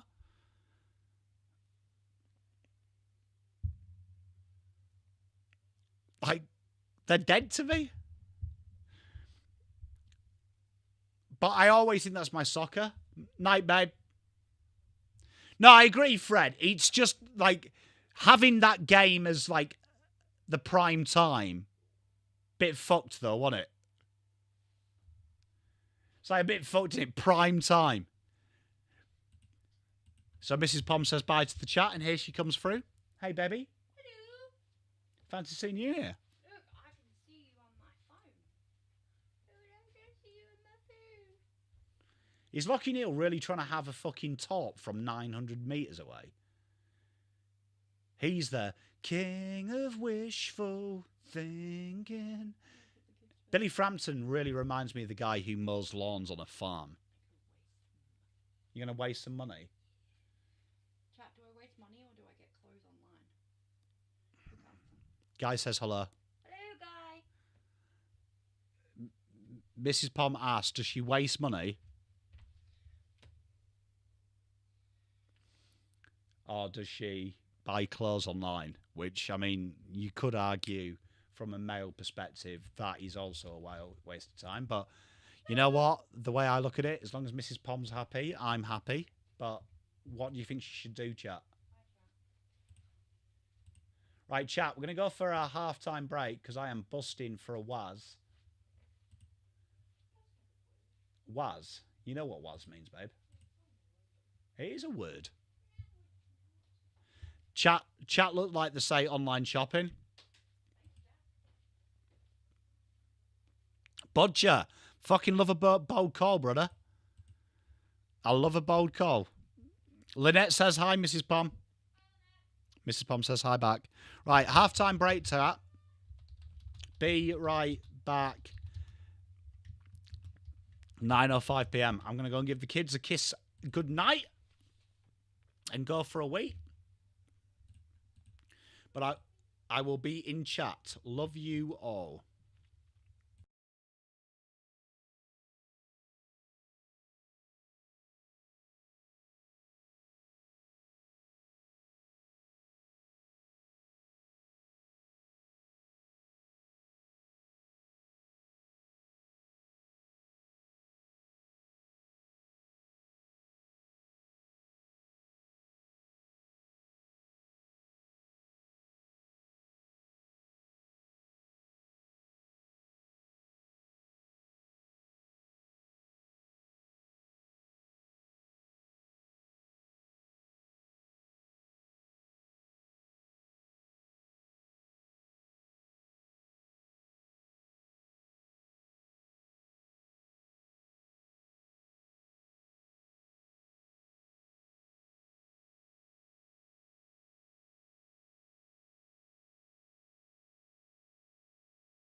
Right, I've got a Pommspiracy. Right, a Pommspiracy. Who wants to hear the Pommspiracy? Aka, mate, love you, brother. Mate, reach out to me, mate, if you need anything. Always here for a chat, buddy. Oh, my God, I'm hearing myself. Right, so chat. My Pommspiracy is, have you noticed, I was just scrolling Twitter as I do, and Tasmania have taken the piss out of Jeremy Cameron following him. And it's the fourth time I've seen a football club, when it involves Geelong, reference farms and stuff like that. So my Pommspiracy is, do you reckon this is like cloak and dagger?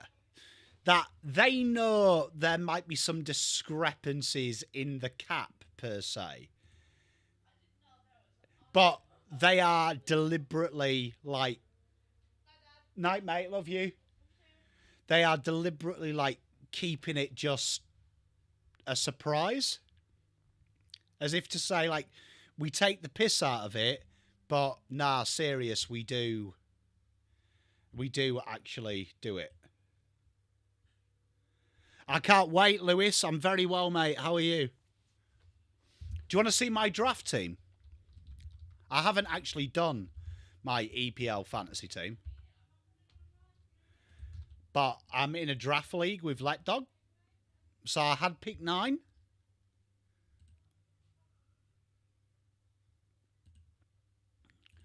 I had pick 9.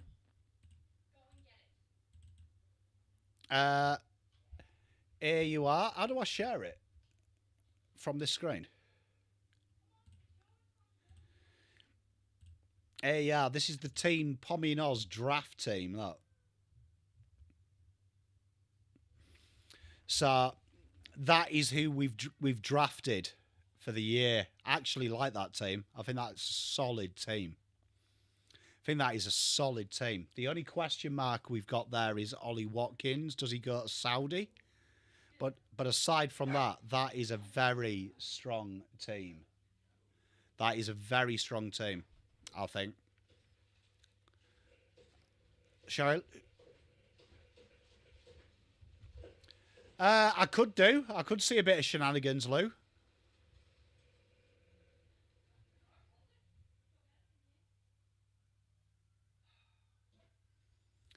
It's Man United tomorrow, mate. I believe.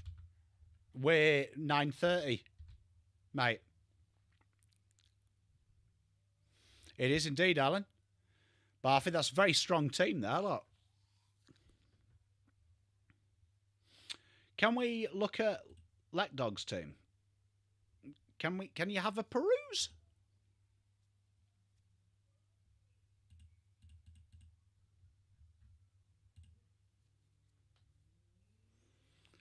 I don't know if I can have a peruse at Let Dog's team. And football is the game. We're in together and winning is our aim. That's a really old song, that. I don't know if I can see Let Dog's team, so we can't even have a look at it. Oh, we can. Here we are. Team Let Dog. So Let Dog's got Sows and Ruffs, Tarkowski, Lacroix, Richards, Mukiele and Bijou. Haaland. Gibbs, White, Dewsbury, Rahan, Tavernier and Stack. And Isaac, Mateta and Nicholas Jackson. Intriguing start, that. But yeah, Haaland is the number 1 player. I had pick 9, so I was kind of stymied. But did what I could do. Don't mind the team. I've got a chance with that team. I've just got to make sure I set my alarm every day for 3 a.m.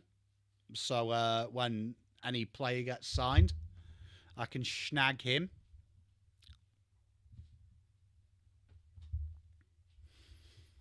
But I was very upset with the draft because I really wanted Bruno Fernandes, my boy, but unfortunately didn't get him. He went pick 3. So I took a risk. I was going to look at Gyökeres instead of Ollie Watkins, but I'm not a big Gyökeres fan. So, yeah. Live by the sword, die by the sword. You know what? We should do an EPL league for the fantasy.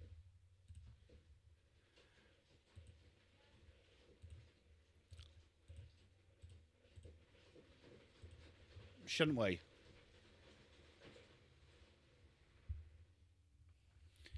So, we will get that done.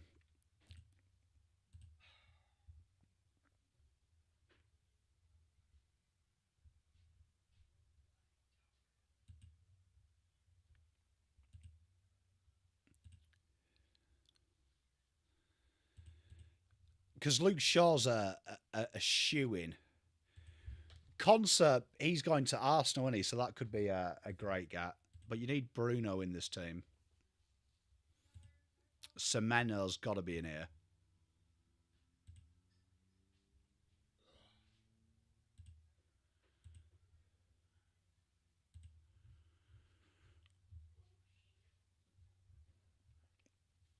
Semenyo's got to be in the team.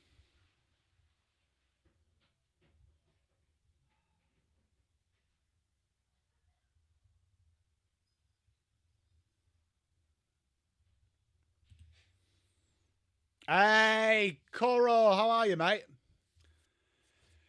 Matt, it's very quickly. It comes around very quickly. Langy, Chelsea's asking about Tassie. So it's organised. They do have a specific type of thing, but we've got no special fixtures. Lewis, I will be, yes, mate. So we don't have specific fixtures and specific days. Like AFL. We don't have like a Anzac game or anything like that. But genuinely, the rule is everyone's played each other twice by January. Once by January, then it resets. Brisbane get the first clearance. So traditionally, Alan, the winners of the league always open the season with the champions of the championship. So that's the only stickler we have. He's out for the game. He's got knee burrs. Nick Dacos tries to dink an outside of the boot kick in, and Schultz takes the grab.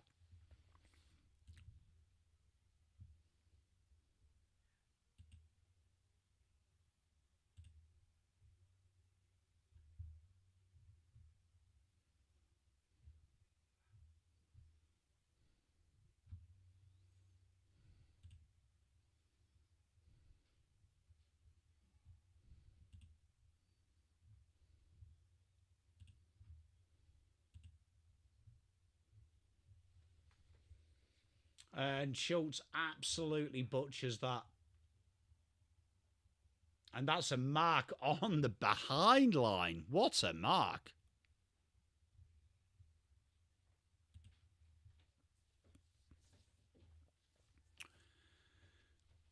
Here's Mrs. Pom with the first cup of tea of the evening. Thank you, gorgeous. Get out of the way, Jade. And behind.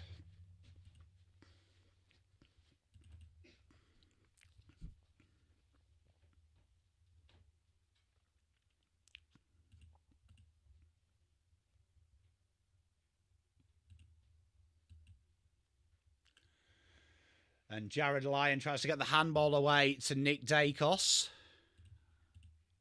Goes back inside. That's nice from Brisbane. Brisbane starting to move the ball absolutely beautifully.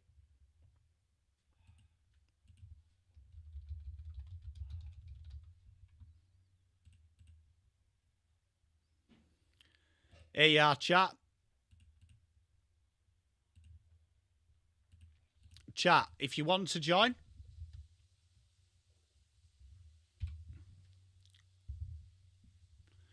Is he a bust? I think he is.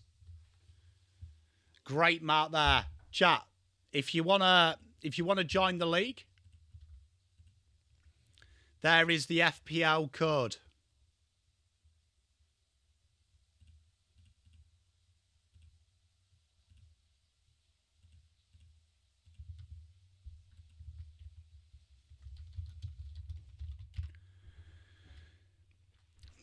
And that's a big goal by Charlie Cameron. Brisbane start as they mean to go on. Hey, Lynette, I'll go careful. Can't beat a cup of tea, though.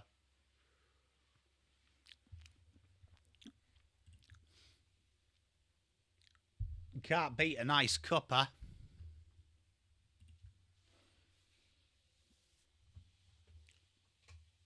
Brisbane look ominous, don't they?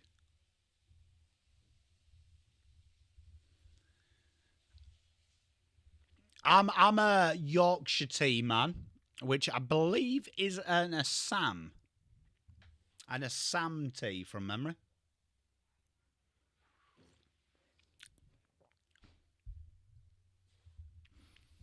I believe it's an Assam tea.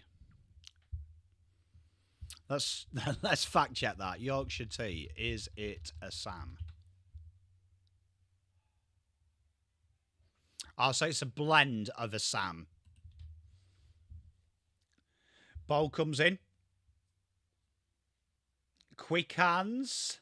Ed Allen puts McStay under pressure. Good tackle. Brisbane just been deadly accurate, SD. You can't beat... You know what? With the tea leaves as well, proper percolated tea. You can't beat it, Lynette. Nick Dacos, quick hands inside. Collingwood just trying to get something going here. Driven into the goal square. And Sam Draper just playing behind the ball, takes a grab. I really want to go to Tassie. That's going to be the next holiday. Next jolly, I reckon. Next jolly.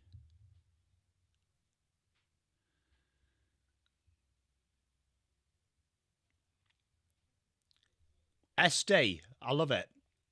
I'm not too sure what it totally means. I mean, try saying that drunk. Sage tea.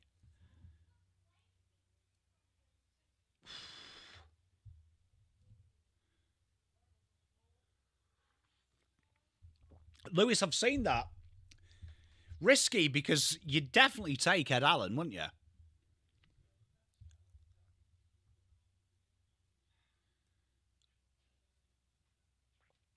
And a boundary throw. Darcy Cameron does battle. Paul, they are. Sage tea, B1, is that the sage that we traditionally put in a turkey's bum? Hey, Alex Davis is one of my favourite players, Lou. I really hope he gets a gig at your mob. Big fan of Alex Davis.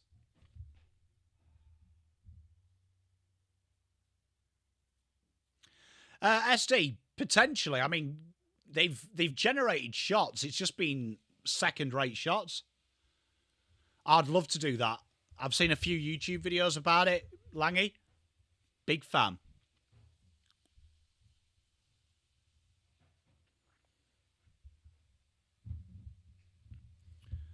All right, B1. So has it got like an aromatic taste? Like, does it taste like the sage? Like, got a real pungent, like, aroma to it?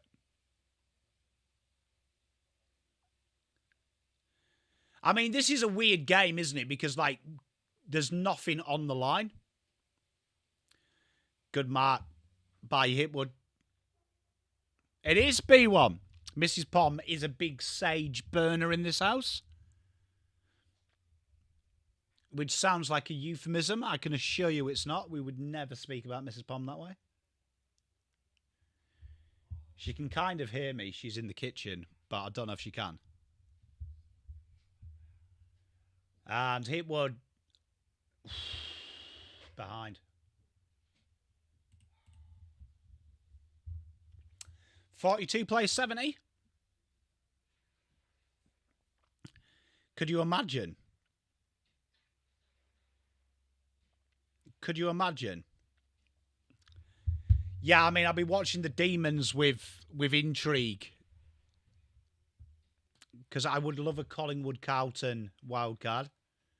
I do think it's going to be Adelaide, though. I've got a feeling that one result won't go our way, but great rundown tackle on Josh Dacos. You're doing indeed, Lynette.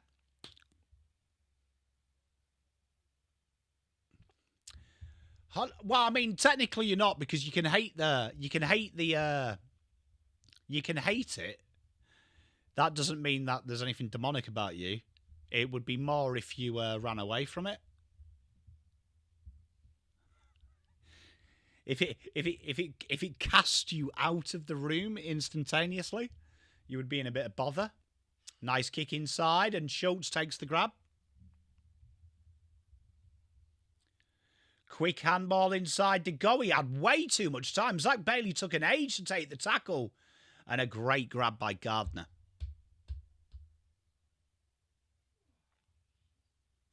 Lynette, couldn't spot on. Spot on. You know what? If you really want to up your stuffing game, bit of a apricot in your sage and onion for your stuffing, bob on. There is Beck if results go the right way. Big goal. Eric Hipwood runs into an open goal. Bugsbow, nothing annoys me more. Luke, you know what? Do you remember when people were mean to me when I said I didn't want him at my club? So, Beck, I do believe for that to happen, the Bulldogs have to win. We have to win. And Brisbane win. It's really nice, Lynette.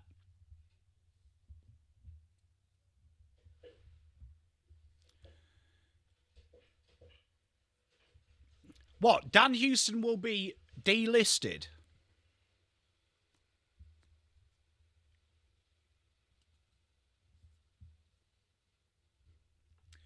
Surely not. I mean, it could be with the money. Hey, tough. Mate, gypsy household, mate, so spells and shit like that. Mrs. Pom's taking to it like a duck to water. Connor McKenna. Oh, what a finish. What a goal. Brisbane look good, chat. Magnus, my brother, how are you? Hope you had a good walk, my friend. Good to hear from you earlier. I totally agree, mate. Look, I wasn't a big fan. Look, I'm a firm believer of you never buy halfbacks.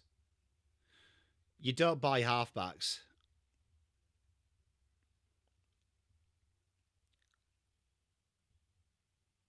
Good finish, though, from the Ken dog.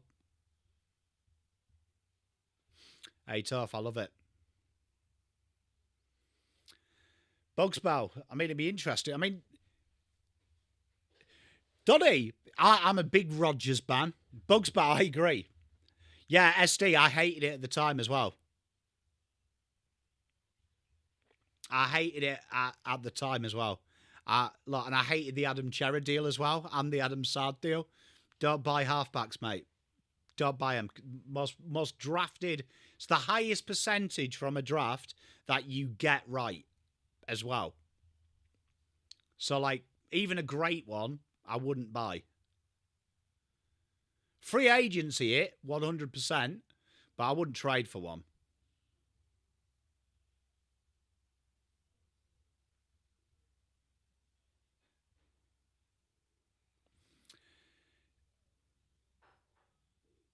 Spot on, Rainer. DD, mate. This is one of them games, though, that is ominous because Pies just can't, like, there's no benefit for the Pies winning, is there? And they don't want to get hurt. They've already got an injury list. where Brisbane do need to win. So my fear was it would be a shootout and one side would get on top. And provided now Brisbane just play sensible, it should be all right, shouldn't they? Paul, mate, definitely doesn't skip the fucking leg press, does he? Lynette, amen.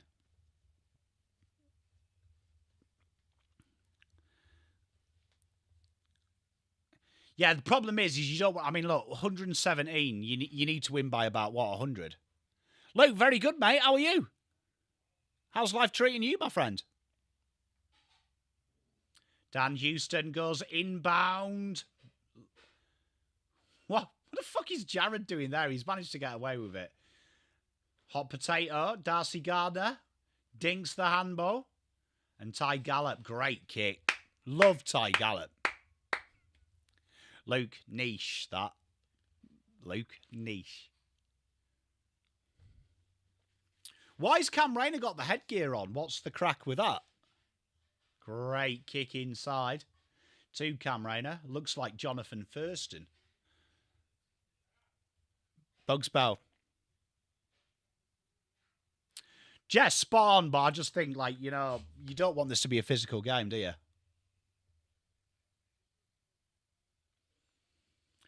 If you Collingwood, you don't want to fucking Hipwood taking marks, bro. Oh, look at that! Dishes the dime, and the man with the thick thighs.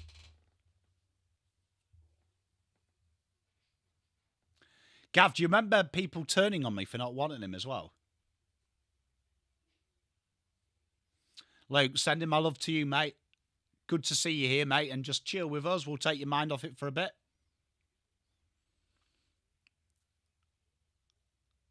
You know what I really dislike about Lachie Neale, apart from some of the obvious shit? His tattoos are gash. Lynette, I do, correct me if I'm wrong, but I believe the statistics, it was a Super League statistic that on it preventing concussions are like less than 2%. Hey, Beck, you know what? Jonathan Thurston, one of my favourite Australians. I fucking loved watching him play rugby. And a bit of a dig at the rugby league nation that is Queensland. And here is Cam Thurston. I do have tattoos, yeah. Oh, I love that, Beck. So you would have got it. I love it. Were you a Cowboys girl? I do have. My back is covered in tattoos. You see my tattoos as well, look. I've got like little ones on my hands. I've got like my family on my right hand. Like you see Cam Rayner's tattoos and they're bad. And they're bad. Behind. But Cam Rayner's and Luke Lachie Neale's are a little bit shit.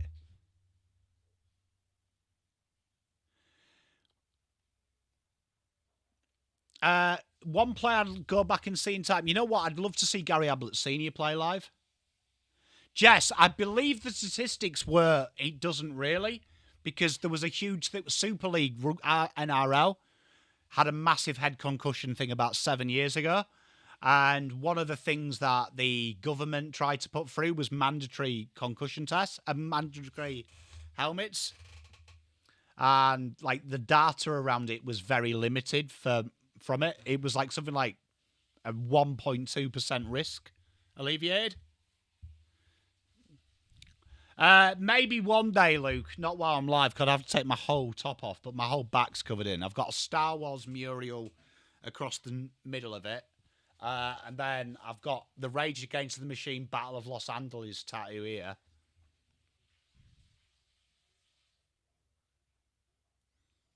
The Dolphins back. I love that. Some good teams in Queensland, to be fair.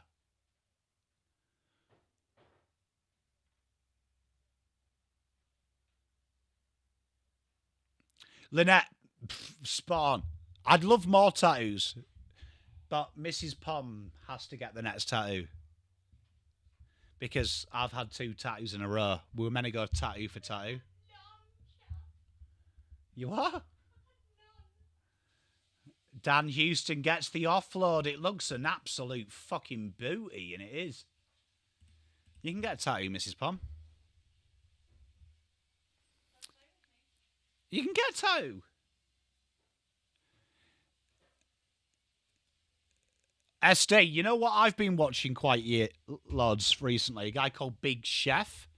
He does, if you like role play, I'm a big role play guy. Clip that, Gav. He goes in bad servers of Grand Theft Auto and Red Dead Redemption and trolls them. It's quite funny. Luke, mate, maybe.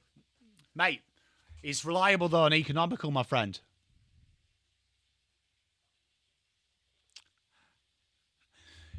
Jess, look, I see your point. I mean, look, I played inside centre since I was 5 in league. I didn't wear a helmet. Hello, Mrs. Pom. What tattoo do you want to get, Mrs. Pom? Tell the chat, because this game's shit, so we need entertainment. I'd like to get, like... Show them your Mr. Pom tattoo. No. Just put your hand in. No. Why? Because whoever is there tomorrow will say, no. And a big goal from Conor McGregor. McKenna. I don't... Hey, James. Hey, Toby. Chat. Mrs. Pom's got that. No, but you don't have to show your fucking hand. I don't want my arm either. Look, I'm getting close. See? No, you got to go up. Look, they can see it. I can see There you are, look. There you are. Right, go on now.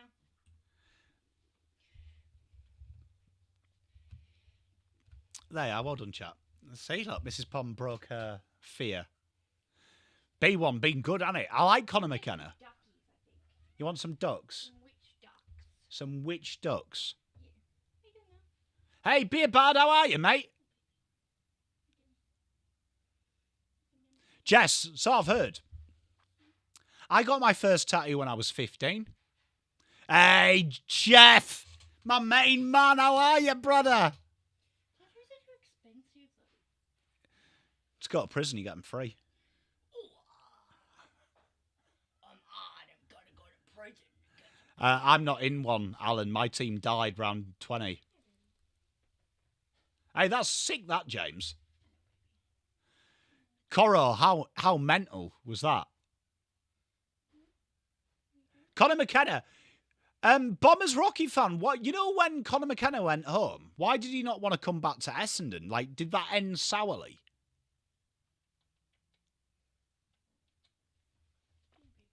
Did that end sourly? Or is that like the downfall of Essendon, wasn't it, after that? Logan Morris, nowhere to go, dinks it out to Ashy.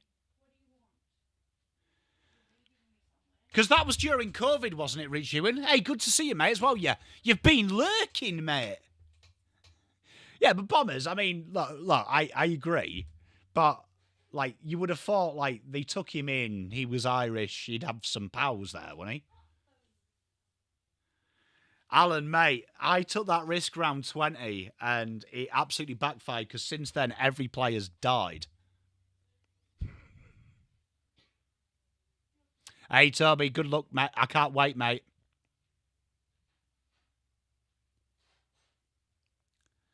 Could be, Rainer. Good call. Interesting, that, B1. Bugsbow. Hey, man, it could be.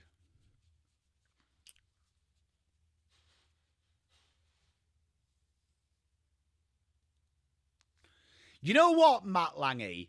Right, Lange, I think because of that, we should get extra trades. Lockie Neal goes inside.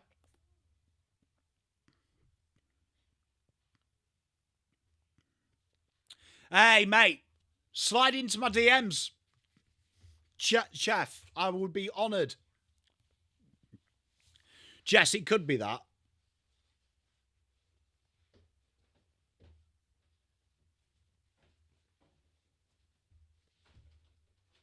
Oh, that's it. Oh, I remember that SD now, actually. It all rings a bell. That was around the time of Liam Jones, wasn't it, as well?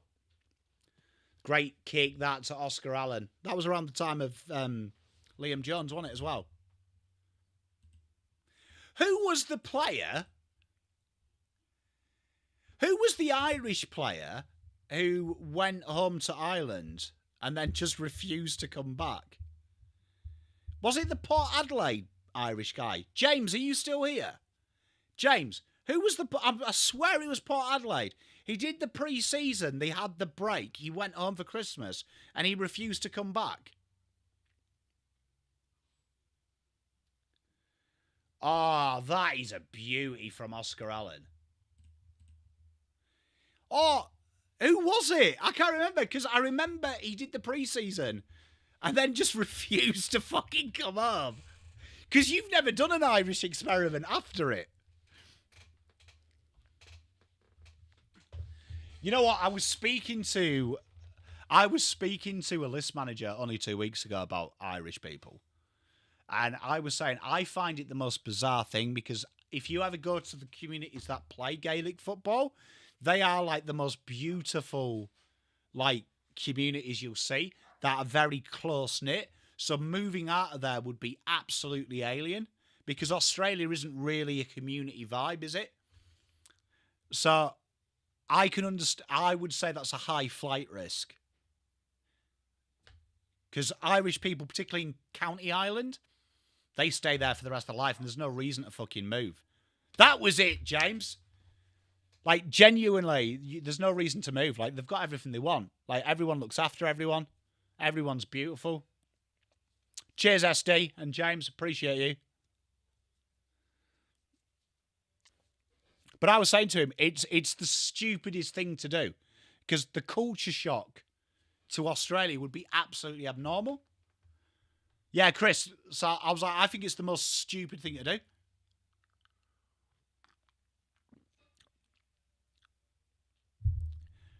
Yeah, because I was saying north of England, like where I come from, everyone's dreams to get out there, and they are quite a physical... They're a big league playing nation.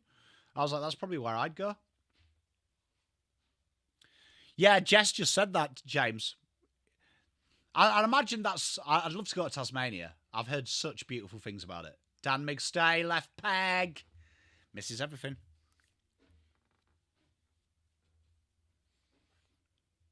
I've got to say, Ireland is one of the most friendliest places I've ever been to as an outsider. Bombers, you know what? I think that's marketing. Gav, maybe.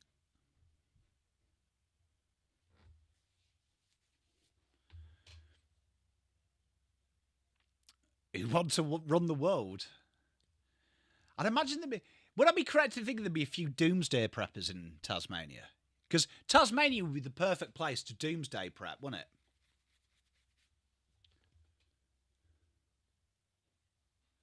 Aiden, mate, they are. Wouldn't that be the, that would be the greatest place to doomsday prep? Interesting that. I love that, Gav. So there's no football team around your area, though, is there? Oh, Halfling. He knocked someone out during training, and then he was promptly delisted for off-field discretions, wasn't he?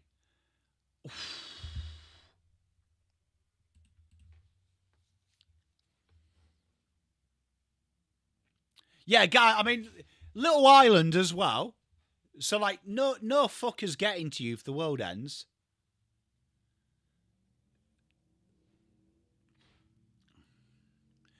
Having lived in New Zealand, Gav, I would say you aren't far from the truth, because I met everyone I met in New Zealand. Everyone I met in New Zealand genuinely believed in, like, some conspiracy theory that wasn't fucking, like, it wasn't even logical. I know, Lynette, you're a beautiful Tasmanian girl. How's the drawing going? Hey, I love that, Gav. You know, that's my dream, that, to be off-grid. I would love a little farm, some animals that we could breed and meat, and have home chucks and like solar panel. It would be my dream. I would be so happy. I would be so happy. I could genuinely disconnect from society. Ball comes in. Oh, what a grab from the rain dog.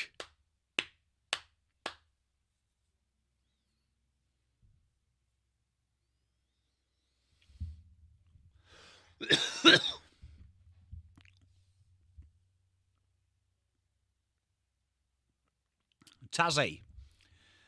I'd love to go. James, mate, I'd love to go.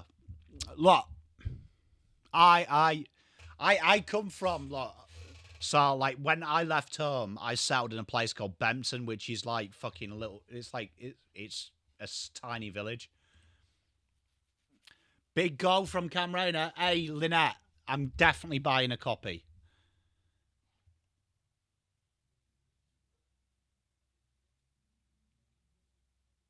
So, Aidan, a lot of it is status. So, a bit like, American schools, the kids get scholarships and things like that.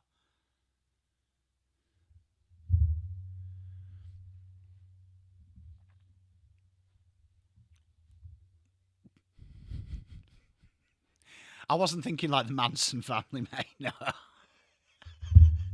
No. No. It would just be me and Mrs. Pom and the kids, obviously. I'd love to do that. I'd love to do that. But you got to remember, like, I grew up just in a village outside Whitby called Gothland. And we're right on the moors, so there is just nothing there. Like, so I am at peace with nothing.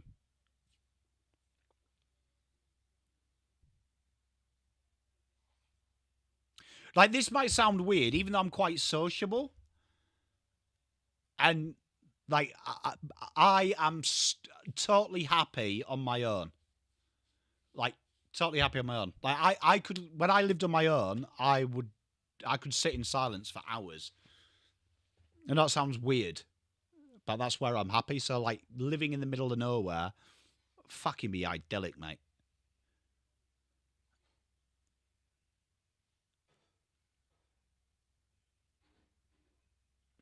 Really, Johnny? That's interesting, that.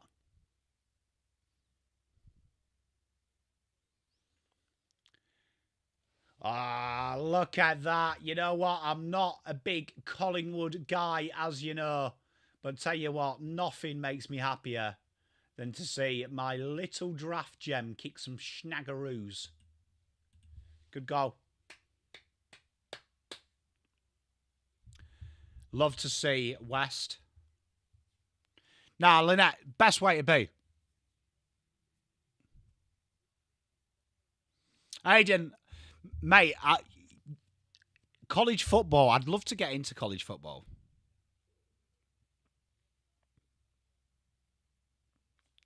Hunter, Spawn. Lynette, you know what? So a good mate of mine used to say, as long as you don't answer yourself back, I've been known to answer myself back.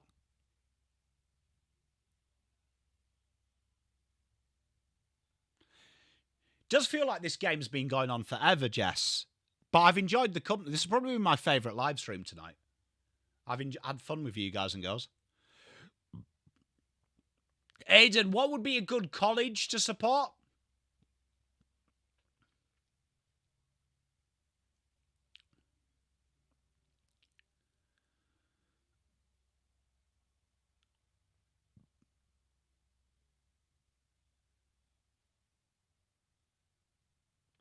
Lynette, no, I love it. I am often a little... in where I am now is where I edit all my videos, and I am constantly talking to myself about editing. Johnny, mate, best place to be. I love spending a bit of time with myself. Feel like that's a clip as well.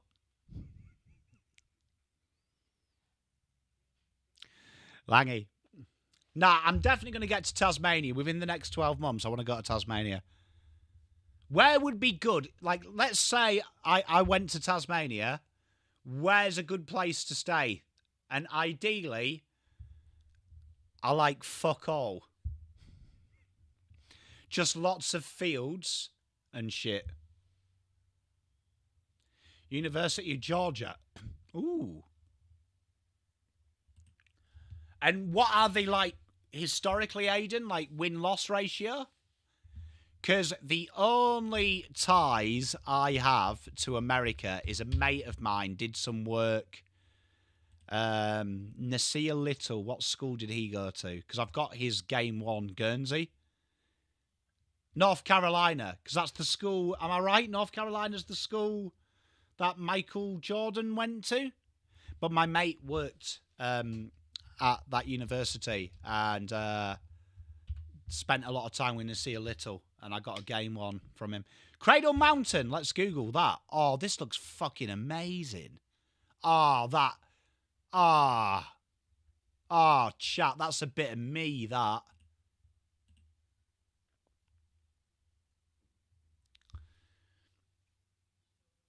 That's a bit of me, that, chat. Oh, that looks amazing. I could live there.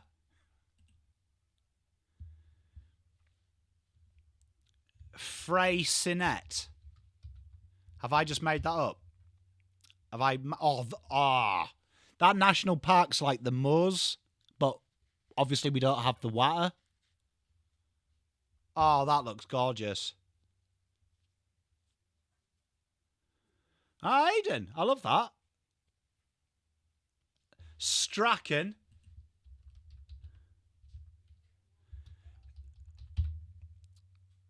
Is it Strahan, guy? Strawn. Strawn. I like the way Google fucking knew that I'd pronounced that like an absolute heathen. Oh, I love this. Yeah, you've pigeonholed who I am as a human being, chat. Oh, cheers, gone. Guy, yeah, it looks beautiful, mate. The nut is there. Is that a euphemism?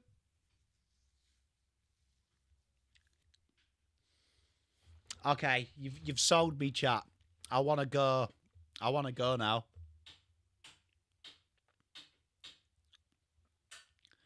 I want to go. That looks beautiful. Hey, I appreciate you, guy. That looks beautiful, man. You could never be miserable in Tasmania. Just looking at the pictures of Tasmania, it's like you could never be fucking miserable. It was like when I left Whitby, Gothland. That was when I was miserable. Because I just wasted my life. But when I went back home, I was happy again. Like, genuinely, look, that's it. Oh, Lynette, I'm coming to live with you. Cradle Mountain looks beautiful. I'm in.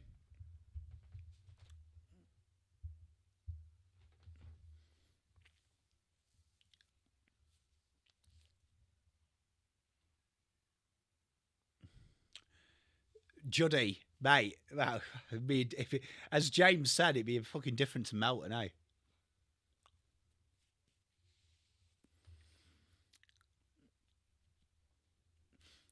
You know what? This is going to sound stupid as well, but when I look at pictures of Tasmania, Melbourne grass never looks like grass. It's not proper green.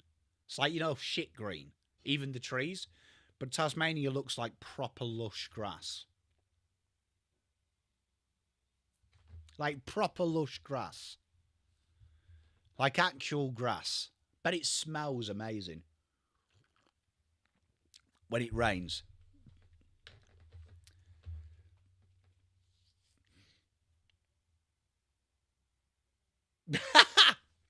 Hey, James, though, I am in my element when it's raining. Rain makes me happy, mate.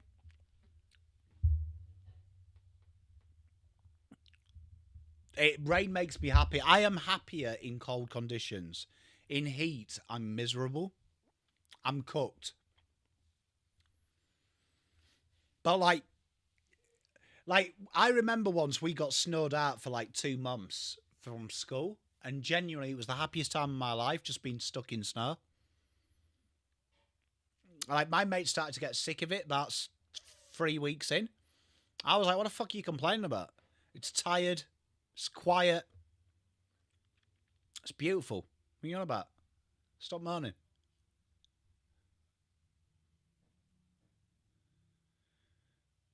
Like,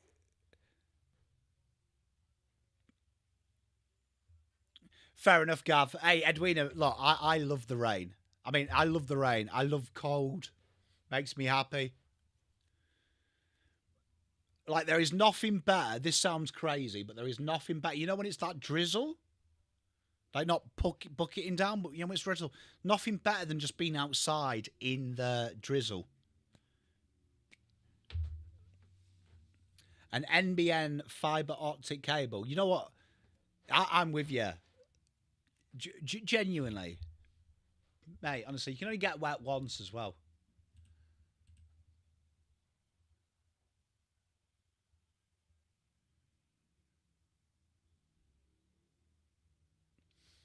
Oh, Lynette, and I bet the views are absolutely mental of the sky. Because that's another thing. Like, living in Melbourne, the views are shit of the night sky.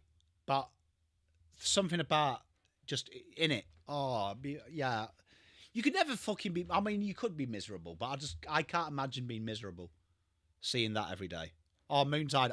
I was in Gold Coast about 17 years ago. Way too fucking hot. Oh, that's a total lie. I was 19. So that was, what, 21, 22 years ago? Fucking hell, I'm old. Felt like it was a fucking week ago.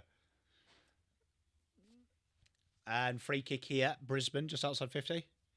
Go to the tessellated pavement. Tessellated pavement, Tasmania.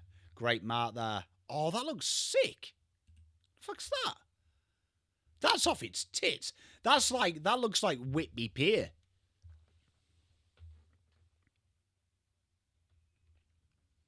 Yeah, Gav, mate, look, I'd have a lot of fun just hanging with you, mate, but I can't come in the summer because I would fucking annoy you. Because you know what? When it gets over 30 degrees, I honestly, I don't resort to the miserable Pom stereotype, whinging Pom. When it's fucking hot, I do. Like, you know when you complain about something enough it annoys you complaining about it? That's me with heat. When it's like 35 degrees, I annoy myself. Oscar Allen! Oh, what a goal. Brisbane are absolutely flying here, chat. Yeah, James, mate, honestly, I've got fucking issues. Yeah, Moontide, mate, honestly. And when it gets to, like, peak summer here, you know, just around Christmas, when it gets to, like, 40... When it gets about 40 degrees, I actually annoy myself because I am complaining about it so much. Like, in my head, I'm like, shut up. Oh, Lynette, it sounds divine.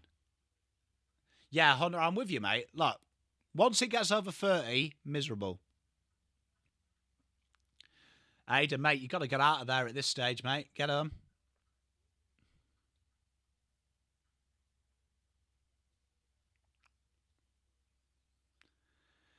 Charlie Cameron dinks one out. Lockie Neal, shock. Oh, Brisbane. Collingwood have officially 18 minutes to go checked out. You know what, Moontide, as well? Even though aircon's brilliant as well, there's something about the cold of an aircon that's not quite real. Toto? You taking the piss, kid?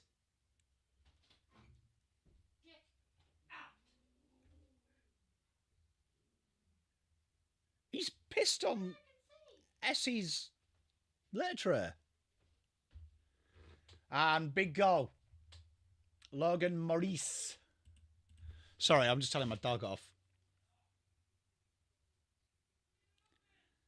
Yeah, Guy, mate. Look, honestly, and you know what? It is like, I do whinge. I annoy Mrs. Pom as well. Yeah, chills. I'm the same. I will vent about it. Be like, shut up. Yeah, Beck, yeah. The aircon cool isn't the same. No, I'm with you, Moontide. I couldn't live without it. But it's like a pretend cold, isn't it?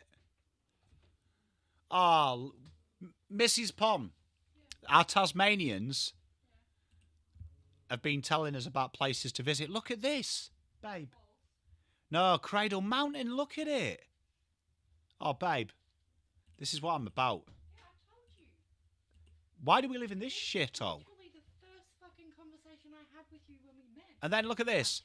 Freycinet and then Strawn. Look, Strawn's like Whitby, but posh. Yeah, I know. Can we move to Tassie? Yeah, I didn't expect that to be too easy. I didn't expect that it'd be that easy, chat. I thought there'd be a bit of a debate there. I thought there'd be a bit of a debate. It's cold, it's surrounded by the ocean, and it's full of forests and waterfalls. Like, I'm down. Hey, scrambled egg, it looks gorgeous. The nuts in Stanley. Thank you, Fred. I thought they were taking the piss. The nuts in Stanley. I thought it was like a sexual reference. Thank you, Fred. What is it? Free kick here, Oscar Allen. Oh, that's sick. Is that without Googling, is that an old volcano? Is that an old volcano?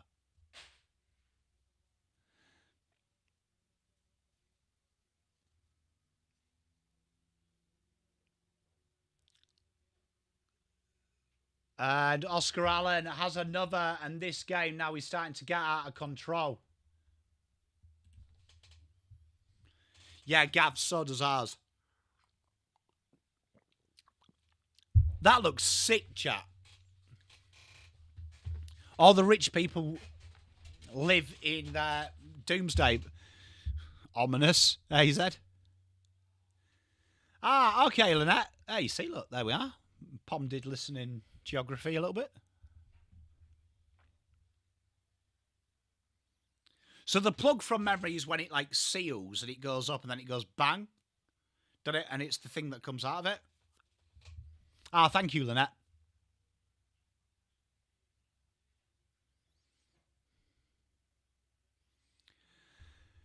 Chris, well, I mean, look, at the start of the show, I said that we're a 5-goal better side than Collingwood. And I got heckled, Chris. Oh, scrambled egg. That would be so beautiful. Like, honestly. I can't believe Mrs. Pom was like, let's move to Tassie. What the fuck's going on?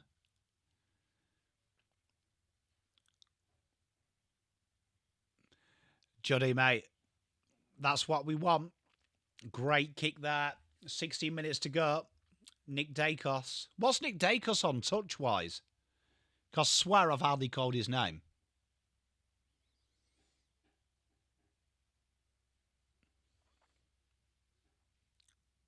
Hey, George, how are you, Squire? You good friend? Yeah, you see what? I didn't come across air conditioning until I went abroad. Because, like, obviously in Whitby, like, the hottest day ever was, like, 22 degrees. So, like, if you need aircon in that weather, fuck me, you're probably a polar bear or something.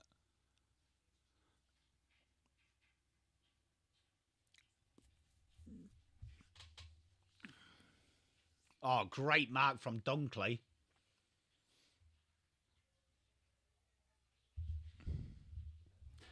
Hey, tough, mate. Mate, if I lived in Tasmania, I would 1000% Doomsday Prep. Just so you know, I would 1000% Doomsday Prep. Free kick here, Hipwood, puncher. He's aggrieved.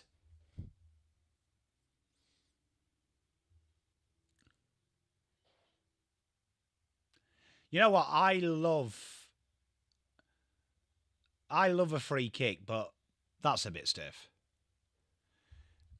There is, yes, Whitby Abbey, scrambled egg. On my wedding anniversary, Mrs. Pom had a painting of Whitby Abbey commissioned. So when I was a wee lad, all my best memories are Whitby Abbey. Spent many an hour at the Abbey and at the James Cook Museum. Used to wait for my nana to finish to pick me up at James Cook Museum. And you are right, B1. 300 goals, 209 games.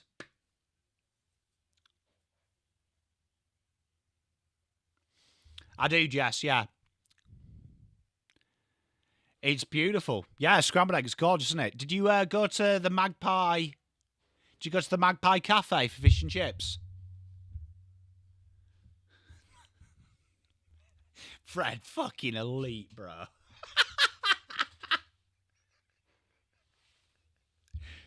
Well played, mate. Good laugh. If you are ever in Whitby, Magpie Cafe does the best fish and chips you'll ever have. Tough, you know what? It's really weird. We've got like a bronze statue of the guy, which that was a weird thing coming here because obviously I think he's like the 13th greatest Briton or something. Like he's an icon back home, and it's the opposite here. Hey Petra, how are you? Yeah, Petra, are you free tomorrow evening, 7:30? Richmond Sporting Globe, my good man. I would love to see you there. Mrs. Pom would love to see you as well. Careful, man. Mate, tough, mate. I do love lobster. Oh.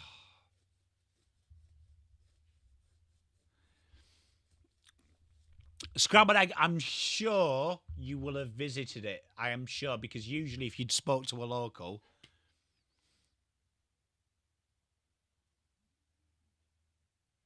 Bugs Bell, I apologise. I apologise. I mean, fucking... I think my first school project was on James Cook as well. Genuinely, I do. Scrambled egg, locals will have forced you there.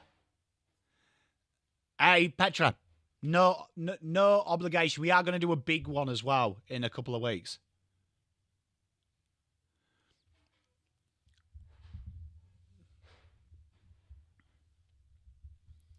Guy, treat yourself, mate. Treat yourself. It's like crab on steroids.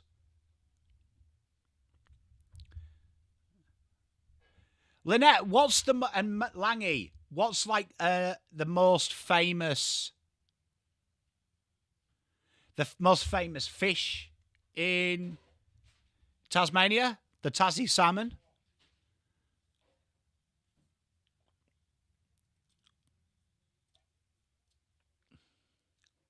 Oh, Hipwood. Hipwood's on fire. Edwina. You know what's weird as well? I went to the Captain Cook's cottage here. It is almost a replica to his one in the UK as well. Like, you know what scared me? Because he had, like, he paid thousands in them days for it. But everything is, like, perfect. Even, like, the little niches, the notches in the wood and stuff. Crazy, because I, like, lived in his cottage as a kid. So it was weird. And, like, the guy who showed us around the cottage was really excited because... he'd not met someone that had gone to the actual one. Yeah. Like, so I was, like, absolutely freaking out going, oh, my God, it's like I'm back home. Flathead. Oh.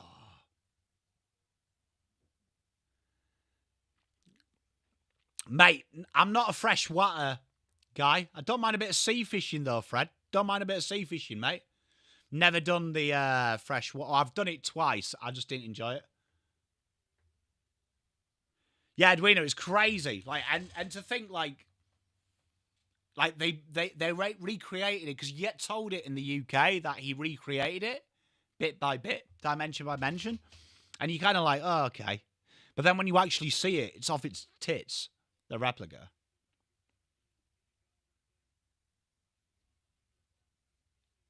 Suppose he was. I wonder who would Spock be.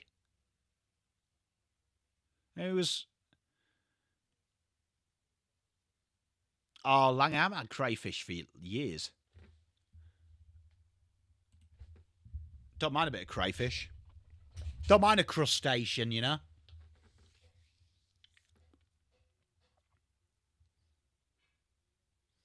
You know what? A pan-fried trout, though, slaps.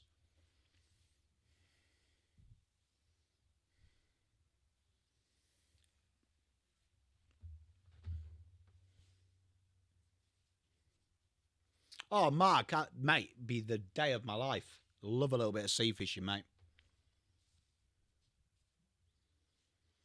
Love a little bit of sea fishing.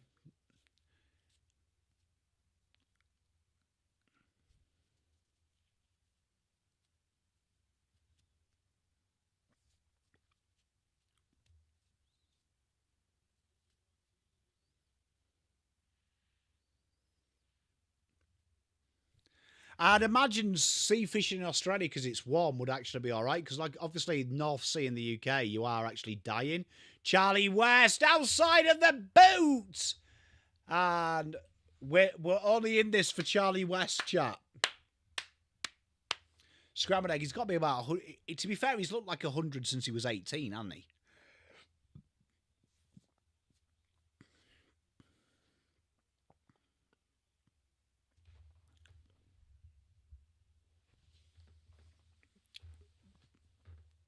Yeah, plus, I've noticed, Mark, your fish are genuinely prettier than ours.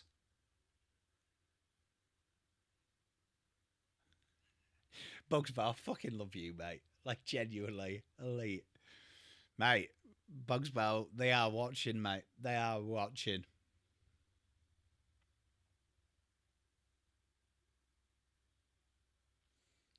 Why does Lucky Schultz's hand look like it's gone blue?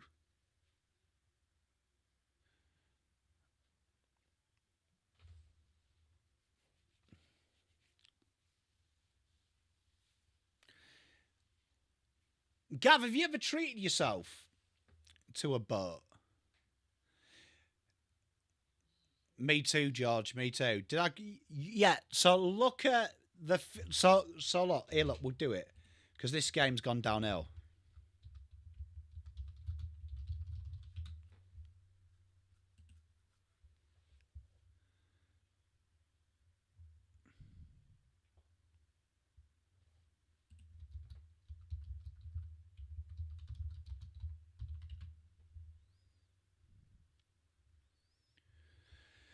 But like, here you are. Look, I'll show you.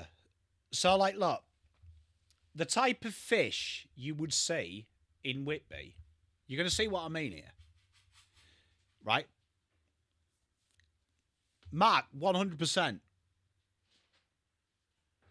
Look, here, look, I'll show you what I mean. You ready? You ready? Look, we'll see. Look, these are the types of fish we get in Whitby. So, look, as you see, you've got a ling here, pollock, cod. Like, look, ugly fucking fish, right? Then look at these flatties here. Look, you've got brill, flounder. Plaice is the nicest tasting fish you'll ever have in your life. Genuinely. But look at the state of these fish, man. Look. Like, look at the fucking turbot, bro. Turbot looks like it fucking works the doors at a haunted house.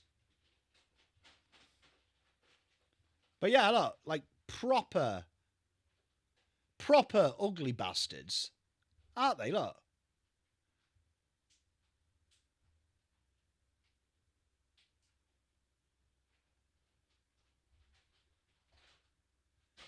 Do you know what I mean? Like, big goal from Anderson. But you see what I mean? Like, they're not pretty fish, are they? Like, you're not going to go out here and like if you were a fish, you ain't chatting these fish up here. But then, like, if we look at like native Melbourne, let's go. Now, native Melbourne fish. See, like, you watch. You look at the state of your fish. Do you have like a fish chart here? I can get Northern Territories. That's cool.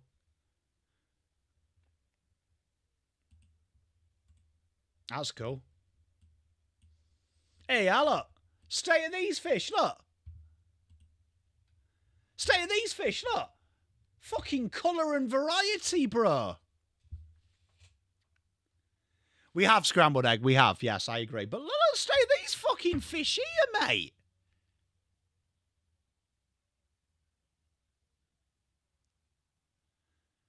State of these fish, bro. Look at these. I mean, look. Oh, this little fucker here. Look, the coral trout just dancing around like it's hardcore.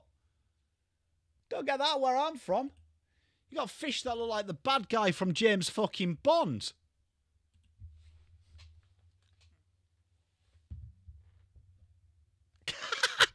Gav, they'll never let me back home, bruh. They'll never let me back home. They'll be like, oh my God, he's dissing our native fish species. Guy, mate. Jesus. But yeah.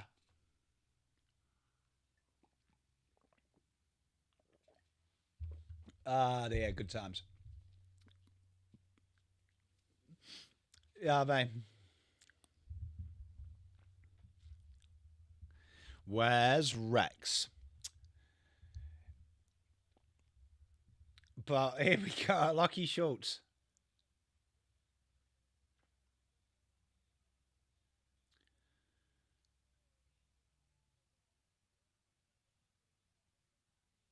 Tap down, and Ashcroft's going to clear his lines, and Ty Gallop ushers it away to half forward, and it's going to come back.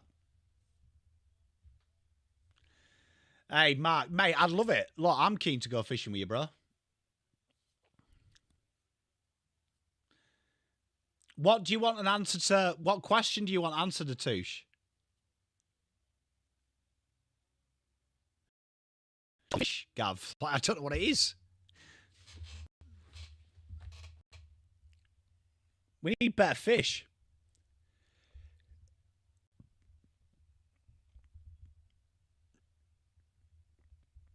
I've never been fishing in Australia. I've lived here like, what, 12 years?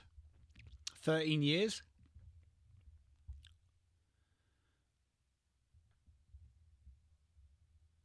Fred, you can't beat it. I mean, look, Fred, difference between us and Fox Footy, we're on which fish is the best looking. And these fuckers are getting excited because Nick Dacos has scratched his bowl bag.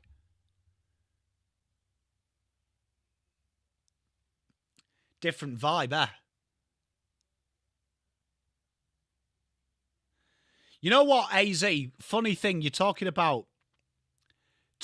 we're talking about fish, right? Talking about Rex Hunt. I was genuinely surprised when I found out Rex Hunt played football because he was the fishing guy to me. Oh, that is one hell of a fucking goal. Oh, that is an absolute beauty. Sam Swadlin. Take a bow, young lad. Guy, no, 100%. I need to take the kids. Atouche, let's do it.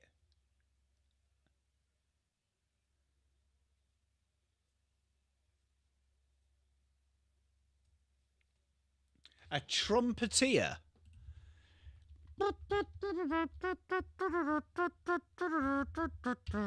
Oh, it's a form of whiting. Yeah, only issue is going fishing with Dirksen is his fishing stories are shit, Langy. Genuinely, bro. Yeah, B1, look, I was beggar's belief. Beggar's belief, mate.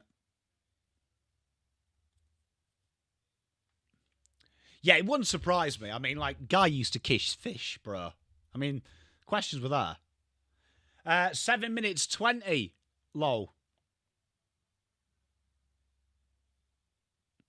Oh, Atouche, I'm keen, man. What's the most popular bait in Australia? Because, like, in the UK, we use ragworm. Do you have ragworm over in Australia? Have you ever seen a ragworm? These are ugly fuckers, these. I did know that, Mark. I remember, you know, when we had COVID and he told everyone to get the vaccine and stay indoors, and then he spent fucking 600,000 on his own swimming pool.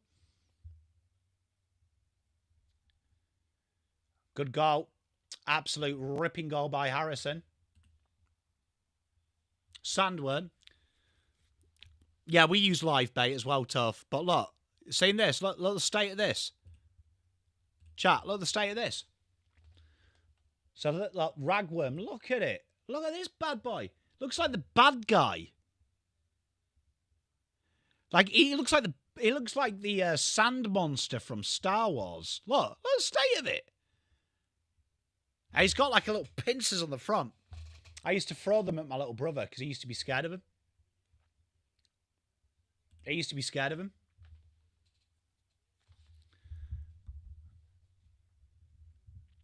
Fred Spom. Bit of sandworms. You might call it something different. But yeah, it's a ragworm to a pom. Let's see what you call it.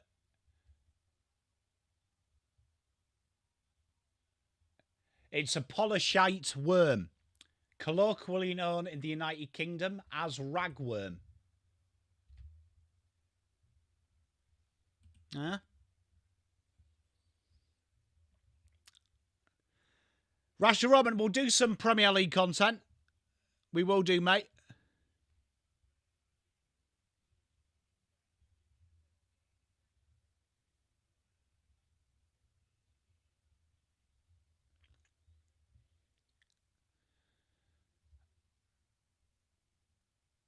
And memory kicks it through. 14-6-29.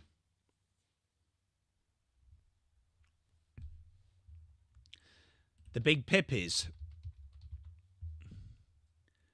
I like the way that Google says, did you mean puppies? I'm not going to fucking use them as bait, am I, mate? Hey, come on. Sort your life out, eh?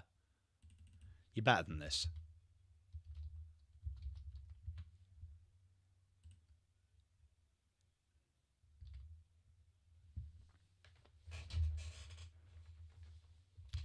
Oh, Fred, mate.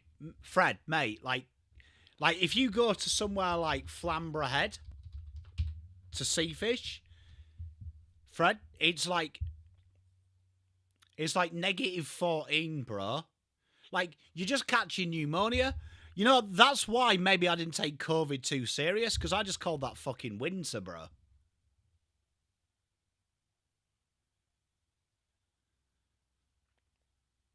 Conor McKenna, shot at goal and a behind.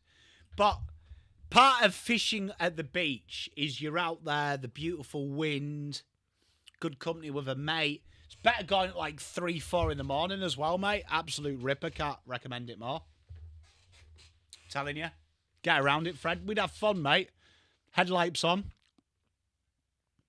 3 in the morning. Freezing our absolute tits off. Soccer from Logan. 21-10. Yeah, great night out.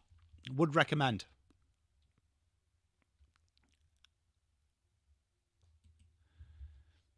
I'm looking forward to this. We can do this as a stream off-season. Pom goes fishing. Do you reckon we could rip off the Rex Hunt song? Where's Pom? Gone fishing. Do that, can't we?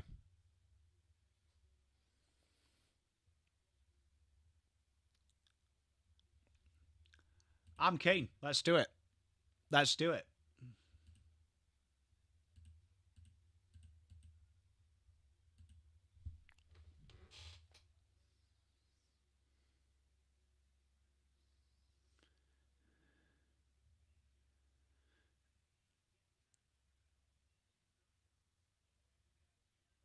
Atouche, I rate this from you.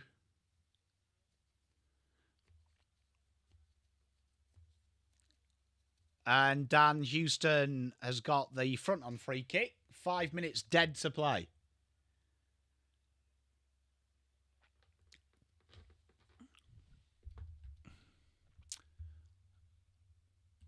And go shot.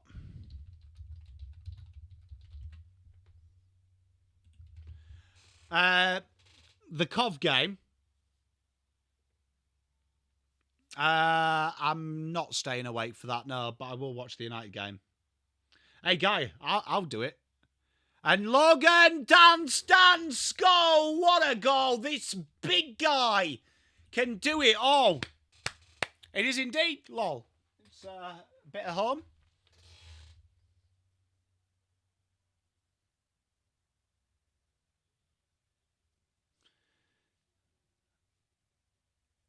I reckon that's off-season content, you and me, Atouche. We'll live stream middle of the night fishing off a pier. Are you in? Pom and Atouche go fishing. We need a name. Pom and Atouche Fishing Adventures.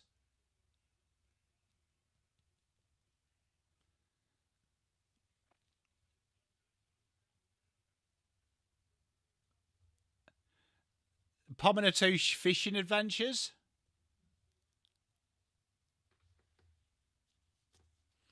I reckon that's what the world needs. Because when you go fishing with your mate as well, you fix the world. It's like, you know, like the peak time for adult conversation is about 11 to 12 at a barbecue over beers.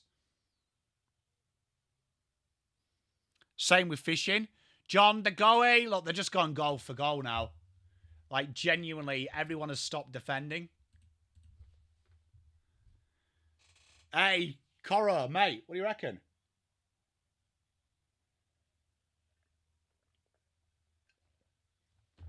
I'd do unforgivable things, Jess, for Logan Morris. Mates holding rods. I like that. Atoosh, and then we take a random person and interview them over fishing. This, mate, this has got legs, Atoosh. We have accidentally stumbled across the greatest content of all time.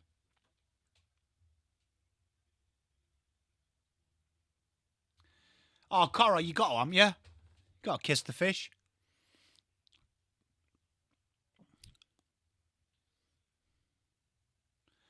Guy, 100% I'd do it. Ed Allen dinks a handball under the ground. Ned Long runs into... How is that not a throw? And it is. Lockie Neal. Does he, Atoosh? Let's do it. Let's go fishing, Atoosh. This is content, bro. This is content.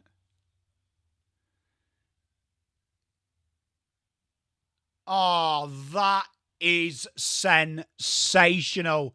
Logan Morris is a special, special man. Chris Davis, get this gentleman at the Blues now. Now. I want him at Icon Park now.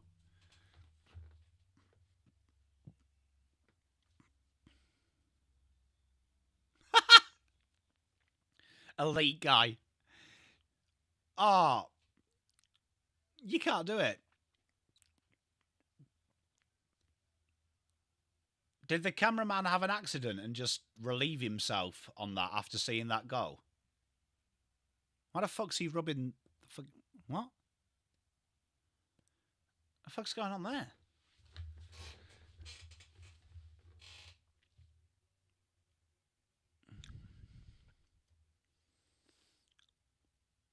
Don't mind that, Mark. I'll be up for that.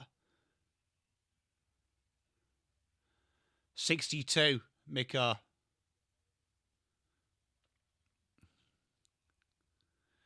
Well, I mean, the way some fans have gone, Bugsbell, we'd need 25, wouldn't we?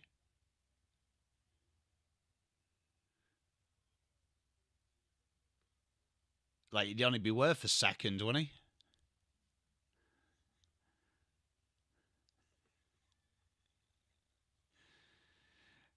Like, fuck it, Jesus. You know, Bugsbell, I actually thought of you the other day. Because I saw a post and it was about Ollie Hollands being in. And it was like, Ollie Hollands is effing shit. Absolute waste of a list spot. Shouldn't be back in. Fraser's got the job and he's an idiot. Right? And then he was like, we need to trade Ollie Hollands. Are you ready for this? Trade Ollie Hollands. Because at least he'd get a first back. And I'm like, after you've just said he is absolutely shit. How are you getting a first for Ollie Hollands? Like, don't try and sell your fucking car if that's your sales approach. Fucking hell.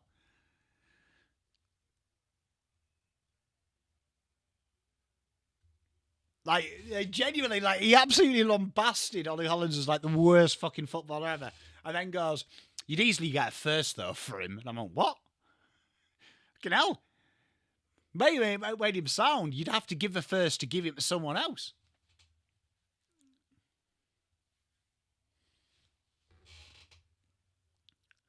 All right, mate, calm down.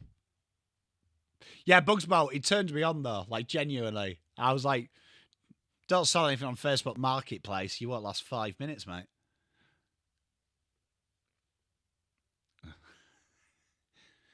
Like, he was talking as well, like, in the comments as well, there was another guy who was like, oh, I agree, he's rubbish.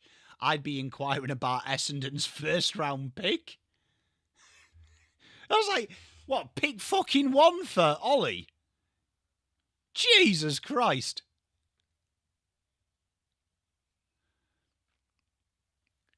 I was like, fucking hell. Oh, Charlie with the visor. And Brisbane have been absolutely remarkable today. They have been so good. 153.96. Hey, thank you very much, Beck. I appreciate you. Much love. Have a great night.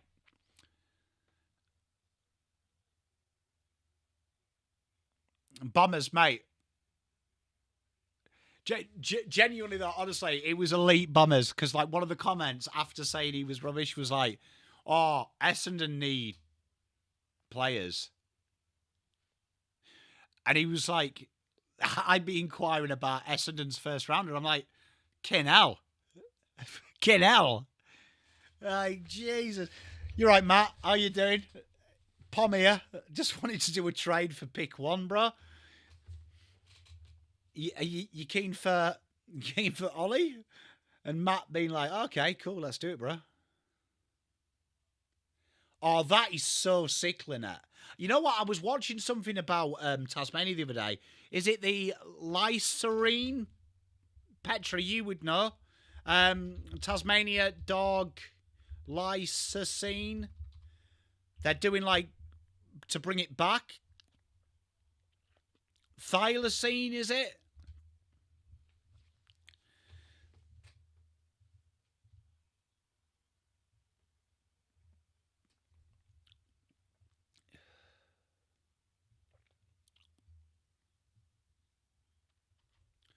Well, Jess, if you're in this comment section, mate, fucking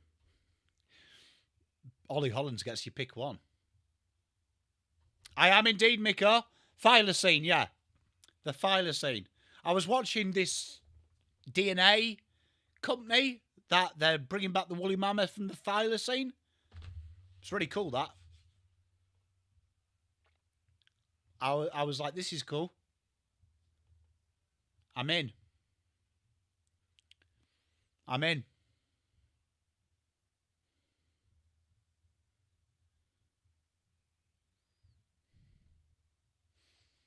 So, yeah. And it was all about, like, the ecosystem. That of how, like, Tasmania's natural ecosystem is cooked because the Tassie Devil's not there anymore. And, like, the spate of... Is it mange? Because they're not there. Very interesting. I was like, that's cool.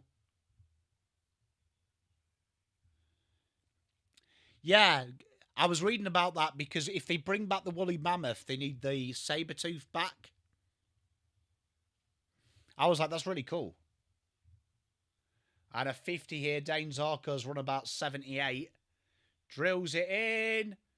And Zach Bailey should finish us off with 5 seconds to play.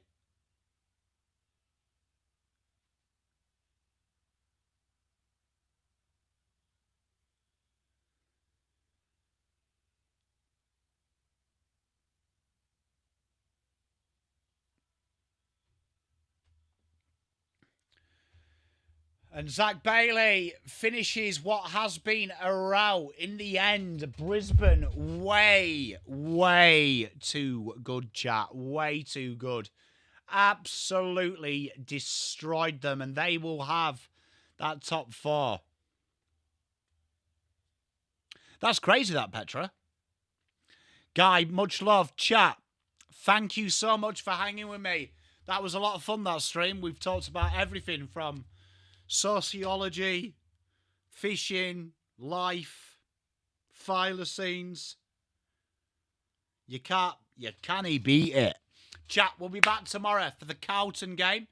Big game tomorrow against Fremantle. And remember, if you are in Melbourne, 7:30, Richmond, the Sporting Globe. There is a few spots left for our table. We are at there, 7:30. We would love to see as many of you as you can. Love you all.